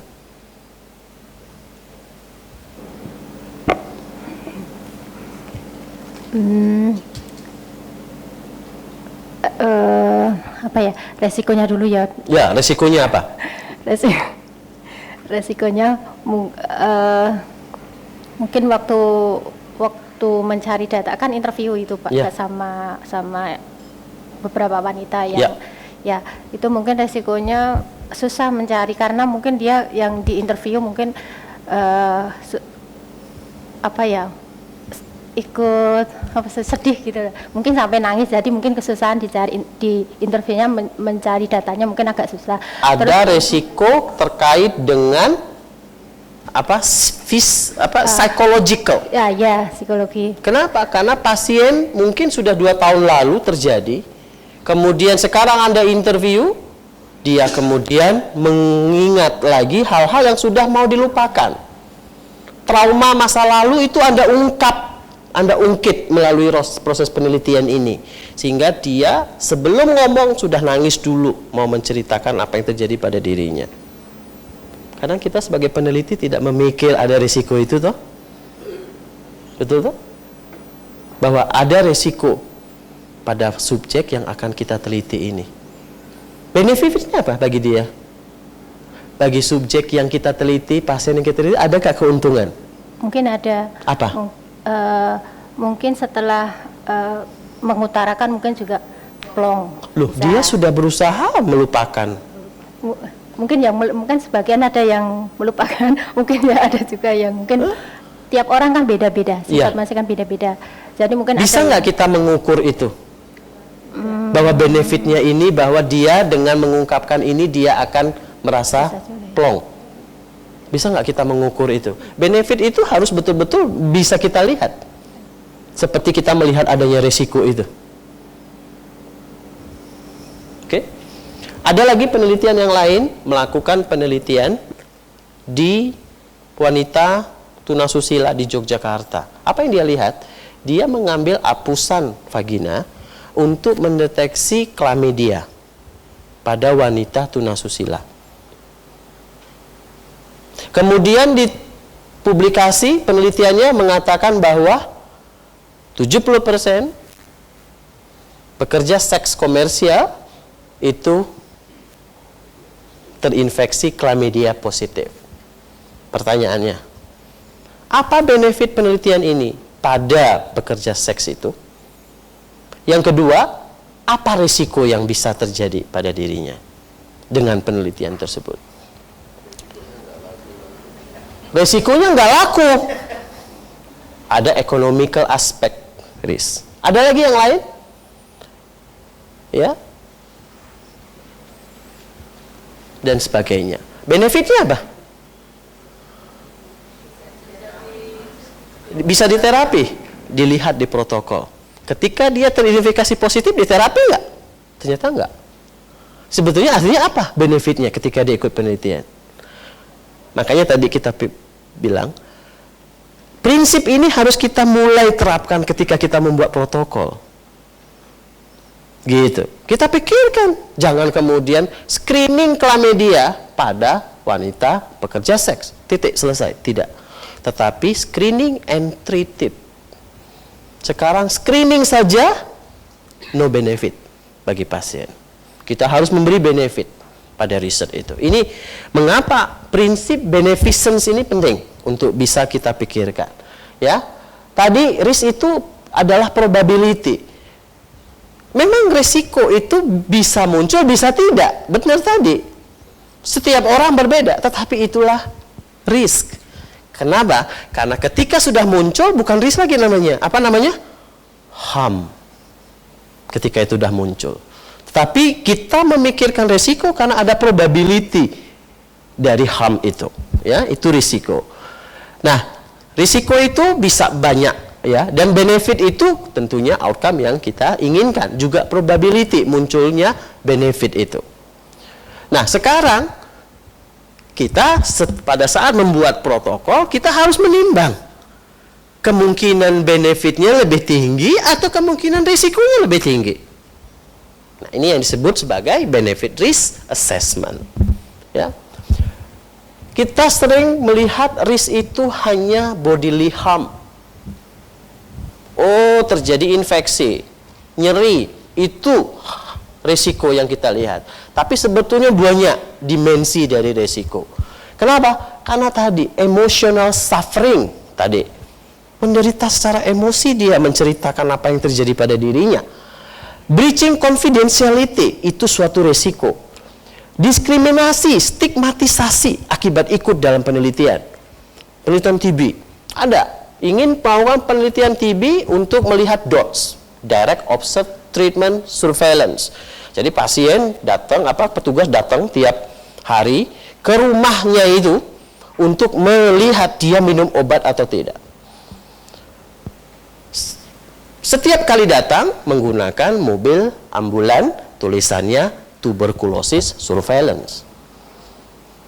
Tiap hari semua RT keluarga melihat ada mobil tuberkulosis di rumah itu. Kita kadang-kadang nggak berpikir bahwa itu bisa mengakibatkan diskriminasi dan stigmatisasi bagi masyarakat terkait dengan pasien tersebut. Financial cost dan juga legal atau abuse violence. Kemarin ada penelitian juga ingin melihat pada penderita drug abuse. Gimana caranya? Wah, metodologinya bagus, menggunakan snowball sampling. Snowball sampling itu satu ketemu, nanti kemudian tolong kamu carikan yang drug abuse lainnya, karena dia kadang-kadang tahu kan, gitu. Oh, prosesnya gitu. Wah, pinter gitu. Pertanyaannya, publikasi, kemudian datang oleh polisi. Dok, ini kemarin Anda melakukan penelitian ini, tolong kami diberi nama orang-orang yang menjadi responden Anda. Anda boleh menolak? Tidak boleh menolak, karena hukum negara lebih tinggi. Gak bisa, terpaksa Anda memberikan kan nama-nama orang-orang itu. Apa yang terjadi? Mereka bisa masuk penjara. Ada legal aspek yang bisa terjadi akibat penelitian yang kita lakukan. Sepertinya sangat simpel, tidak pernah kita pikirkan. Tetapi risiko itu sangat besar bagi pasien. Ya. Kemudian yang ketiga, justice. Justice itu keadilan. Keadilan ini artinya bahwa setiap orang itu harus diperlakukan dengan moral yang baik, dengan proper. Dan juga harus mendistribusikan resiko dan benefit ini ke semua orang sama. Tadi ada yang ada dari VIP. Siapa tadi yang dari VIP? Oke. Kadang-kadang ada penelitian. Oh, penelitiannya di bangsal 3, di kelas 3 aja. VIP nggak boleh ya dipakai penelitian. Sering terdengar? Itu melawan justice sebetulnya. Kenapa? Kalau penelitian itu bermanfaat, kenapa orang-orang VIP tidak boleh mendapatkan manfaat itu? Jika penelitian itu beresiko, kenapa resiko itu selalu dijatuhkan pada kelas 3? Ini justice. Gitu. Kita tidak mendistribusikan burden, risiko, dan benefit itu sama untuk setiap orang. Sehingga di rumah sakit nggak boleh kita memilih mana pasien yang boleh ikut penelitian atau tidak. Semua boleh. Ya, mengapa kita harus memberikan informasi ke semua pasien bahwa ada kemungkinan mereka ikut penelitian. Kalau mereka ingin ikut penelitian, aksesnya ke sini, kita harus distribusikan informasi itu sama untuk semua orang. Nggak boleh, oh ini pasien saya nggak boleh ikut penelitian. Tidak. Kenapa? Karena benefit risk-nya, kalau memang betul, itu sudah dilihat oleh komite etik. Ketika komite etik mengatakan etik approval, artinya sudah dipastikan benefitnya akan lebih besar dari risiko. Tetapi itu di awal penelitian. Ketika kemudian penelitian berjalan, belum tentu risikonya masih seperti yang kemarin minimum. Mungkin akhirnya risikonya jauh lebih tinggi. Mengapa akhirnya benefit risk itu tidak hanya dilakukan pada saat penelitian dimulai, tetapi harus dilakukan terus-menerus sampai penelitian selesai. Ya. Jadi subject selection harus fair, dan penelitian itu harus responsif terhadap kebutuhan pasien, bukan responsif terhadap kebutuhan peneliti. Nah, tetapi peneliti dengan scientific knowledge yang dimiliki paham mengenai kebutuhan saintifik apa yang harus dibuat untuk bisa kita melakukan praktek klinik dengan lebih baik lagi. Ini. Kemudian produk yang dikembangkan harus tersedia. Ini yang jadi masalah dulu ya, saya ingat waktu kita ada kasus H1N1 ya, dulu namanya flu babi itu ya. Itu banyak sekali pasiennya, 200 orang diambil darahnya, dari 280 meninggal. Kemudian darah-darah ini dibuang atau dikirimkan ke luar negeri. Orang-orang luar negeri berlomba-lomba membuat vaksin. Dari siapa darahnya? Dari orang Indonesia, dari kasus di Indonesia. Tapi apakah vaksinnya kemudian tersedia di Indonesia? Tidak. Ya, waktu itu sampai akhirnya Bu Menteri kan keras banget dia bilang, ya, itu semua penelitiannya darahnya dari kami, tapi kami negara satu-satunya di Asia Tenggara yang tidak punya vaksin itu. Nah ini, ya, ini justice. Karena apa? Kalau kita mengembangkan satu teknologi, maka teknologi itu harus orang yang merasakan benefit pertama kali adalah populasi di mana penelitian itu dilakukan, gitu. Bukan negara lain. Nah, itu prinsip dari etik.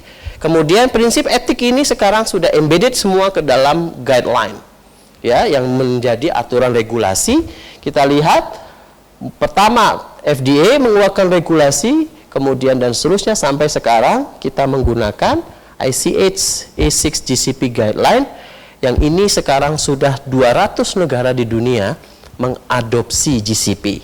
Di Indonesia GCP dikenal menjadi CUKB. Apa itu? Cara uji klinik yang baik. Itu sebetulnya versi bahasa dari GCP, ya. Nah, apa itu GCP? Nanti kita lihat. Tetapi kalau kita lihat guideline yang dikembangkan untuk penelitian pada manusia, khususnya untuk uji klinik, itu tidak hanya yang E6. Kita GCP itu khusus di dalam aturan itu hanya satu, E6. Di mana E6 itu? Ada di sini. Jadi kalau kita ingin melakukan uji klinik produk baru, alat baru, obat baru, vaksin baru, maka masih ada E1 sampai E13 kalau E12 yang harus kita pelajari. Jadi GCP itu cuma 1 E6 dari aturan uji klinik yang ada. Ini pun sulit untuk diimplementasikan kadang-kadang, apalagi yang lain. Ya, kita harus baca lebih banyak. Nah, GCP itu tadi banyak pertanyaan. Apa itu GCP? Sudah saya jelaskan sejak dari awal. GCP adalah suatu standar internasional yang dia merupakan standar etik dan scientific quality pada saat kita mulai mendesain, melakukan, mencatat, melaporkan semua penelitian atau trial yang melibatkan subjek manusia. Jadi ini guideline. Jadi standar, ya. Prinsip GCP ada 2, seperti yang tadi diungkapkan, ethics dan quality. Ethics itu artinya ini. Jadi kalau kita berbicara etik, penelitiannya etik atau tidak? Artinya penelitian itu sudah memproteksi hak keselamatan dan kesejahteraan dari subjek yang diteliti atau belum. Itu pertanyaannya yang disebut etik. Kalau kita berbicara quality, apakah data yang dihasilkan dalam penelitian itu kredibel datanya? Maka kita harus pikirkan jangka panjang, jauh-jauh. Ya, saya selalu bilang, kalau kita mau menggunakan data rekam medik, tanya dulu, data yang ada di situ kredibel tidak? Gitu. Karena inilah prinsip quality, karena data yang dihasilkan dari penelitian itu betul-betul kredibel. Nah, kapan aplikasinya? Maka selalu ketika penelitian pada manusia, always. Terutama penelitian yang membawa dampak terkait dengan keamanan, well-being, serta hak-hak dari partisipan, dan kritikal ketika ini suatu uji klinik. Ya, kritikal karena datanya itu, hasil uji kliniknya, nanti kita akan submit, kita akan berikan ke regulatory authority, ke Badan POM. Badan POM di mana? Seluruh dunia bisa dipakai datanya. Sehingga sangat kritikal, kita harus betul-betul sesuai dengan standar GCP. Ada 13 prinsip GCP. Ini yang akan kita bahas satu persatu sampai 3 hari ke depan. Nggak usah dibaca, nggak apa-apa, tapi nanti kita akan kembali setelah di akhir sesi, apakah semua prinsip ini sudah kita pelajari atau belum. Kemudian stakeholders dalam GCP ada 3, sponsor, investigator, ethics committee. Kita lihat line komunikasinya. Sponsor akan komunikasi dengan investigator 2 arah. Investigator komunikasi dengan ethics committee. Ethics committee jika mau komunikasi dengan sponsor harus melalui investigator. Jika sponsor mau diskusi dengan komite etik harus melalui investigator. Investigator, sponsor, dia berfungsi sebagai memanage data, melakukan monitor, dan memastikan safety dari penelitian tersebut. Nanti kita akan bahas banyak 3 hari ke depan apa peran dan tanggung jawab ketiga stakeholders ini. Ada pertanyaan? Silakan Pak. Menarik yang dari prinsip tadi yang benefit and risk ya. Apakah kita kalau melihat benefit and risk hanya yang kita teliti, jadi dari pasien? Seperti tadi contoh misalnya pada yang PSK dapat chlamydia, kemudian dengan dia tidak laku misalnya karena tahu chlamydia, kan berarti ada satu yang diuntungkan, mungkin tidak ada lagi PSK. Ya, yang dilihat memang pada perspektif subjek yang kita teliti terhadap pelanggan. Mungkin kemudian juga masalah adanya data yang bisa membuat mungkin Kementerian Kesehatan atau Dinas Kesehatan memberikan intervensi yang cukup mengenai kasus tersebut. Memang benefitnya banyak. Tetapi kembali lagi ya, benefit dan risk yang penting untuk dipikirkan adalah yang patient atau subject related juga. Ya. Tentunya kita bisa mengatakan benefitnya sangat tinggi akibat kenapa? Karena wah ini bidang ilmu saya penting banget. Yang ini kalau bisa dapat Nobel Prize ini. Tetapi apakah dengan kepentingan itu kita bisa membuat pasien menderita?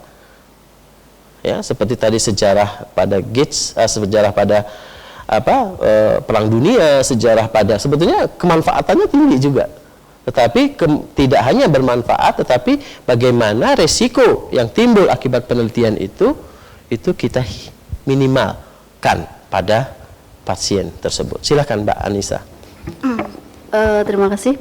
atas waktunya. Pertanyaannya, apakah GCP juga diperlukan pada penelitian-penelitian sosial yang hanya mengukur mungkin dari kita kuesioner, FGD atau interview itu hanya mengukur pengetahuan sikap gitu, bukan uji klinik seperti itu. Iya, nanti itu akan kita banyak diskusikan. Ya, kembali lagi GCP kritikal ketika kita melakukan uji klinik. Tetapi dia bisa kita terapkan pada penelitian-penelitian yang melibatkan manusia. Jika itu tadi, jika kita merasa ada resiko itu muncul. Ya, nanti mungkin banyak penelitian, oh ini penelitian hanya pada mahasiswa kok ya. Gitu. Ya nggak ada resikonya kok pada mahasiswa. Belum tentu. Karena kembali lagi perspektif kita kadang-kadang sebagai peneliti menganggap itu tidak beresiko, tapi ketika kita tanya sama subjek, dia merasa ada resiko-resiko muncul. Ya. Jadi GCP prinsipnya etik dan quality dua itu diterapkan itu untuk semua penelitian yang melibatkan subjek manusia. Apakah itu yang intervensi, apakah itu observasi, apakah itu mengambil rekam medik, apakah itu hanya menggunakan sampel pasien dan seterusnya. Ya, nanti banyak sekali contoh-contoh di belakang ya, kita akan diskusikan lebih lanjut. Ada lagi? Ya.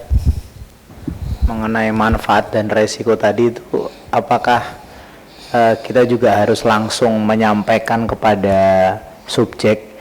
Karena bisa saja kan manfaat dari penelitian itu bukan suatu manfaat yang langsung. Misalnya kita uji klinis menilai suatu marker, kita tahu marker itu mesti akan bagus, tapi mungkin bagi pasien dia tidak akan merasakan langsung. Itu apakah di depan itu kita harus ngomong langsung? Ya, jadi ada nanti kita lihat di dalam proses informed consent.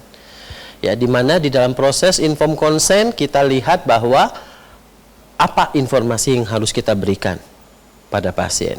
Salah satu informasi yang harus kita berikan adalah benefit dan risk. Apa benefitnya dari penelitian ini dan apa risiko yang bisa muncul.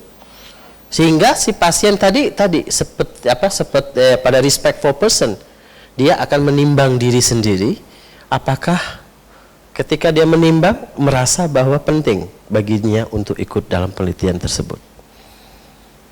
Gitu, ya. Ya, silakan. Di sini saya mau bertanya terkait dengan well-being tadi, ya. Yang di situ keselamatan dan kesejahteraan yang dimana tidak boleh ada HAM. Nah, di situ kan dilakukan oleh investigator yang kompeten. Nah, apakah ada syarat-syarat tertentu untuk sebagai seorang investigator? Betul, ya. Nanti kita akan berbicara mengenai peran dan tanggung jawab peneliti. Di situ kita akan lihat siapa yang dimaksud investigator yang kompeten itu. Ya, salah satunya apa?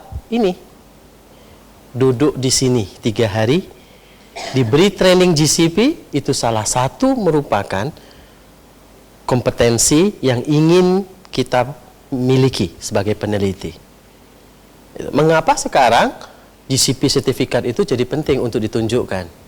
Kenapa? Karena dianggap bisa memahami mengenai nilai-nilai etik dan quality, sehingga diharapkan mampu mengimplementasikan etik dan quality tadi ke dalam penelitiannya. Ya, mengapa ini jadi keharusan punya sertifikat ini sekarang? Ya, salah satunya. Nanti yang lain banyak pengalaman, ya, dan seterusnya. Kalau Anda menunjuk dokter yang ikut penelitian Anda, pastikan dokternya itu punya SIP, pastikan dokternya punya STR, pastikan dokternya paham terhadap protokol. Anda harus latih protokol itu pada dokternya. Jadi banyak gitu yang akhirnya kita tunjukkan dia menjadi seorang yang kompeten. CV, mengapa CV itu harus dibangun?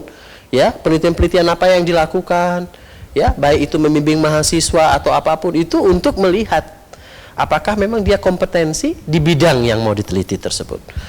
Oke, itu dinilai nanti oleh komite etik. Nanti Bu Prof. Madarina akan berbicara mengenai itu. Ya.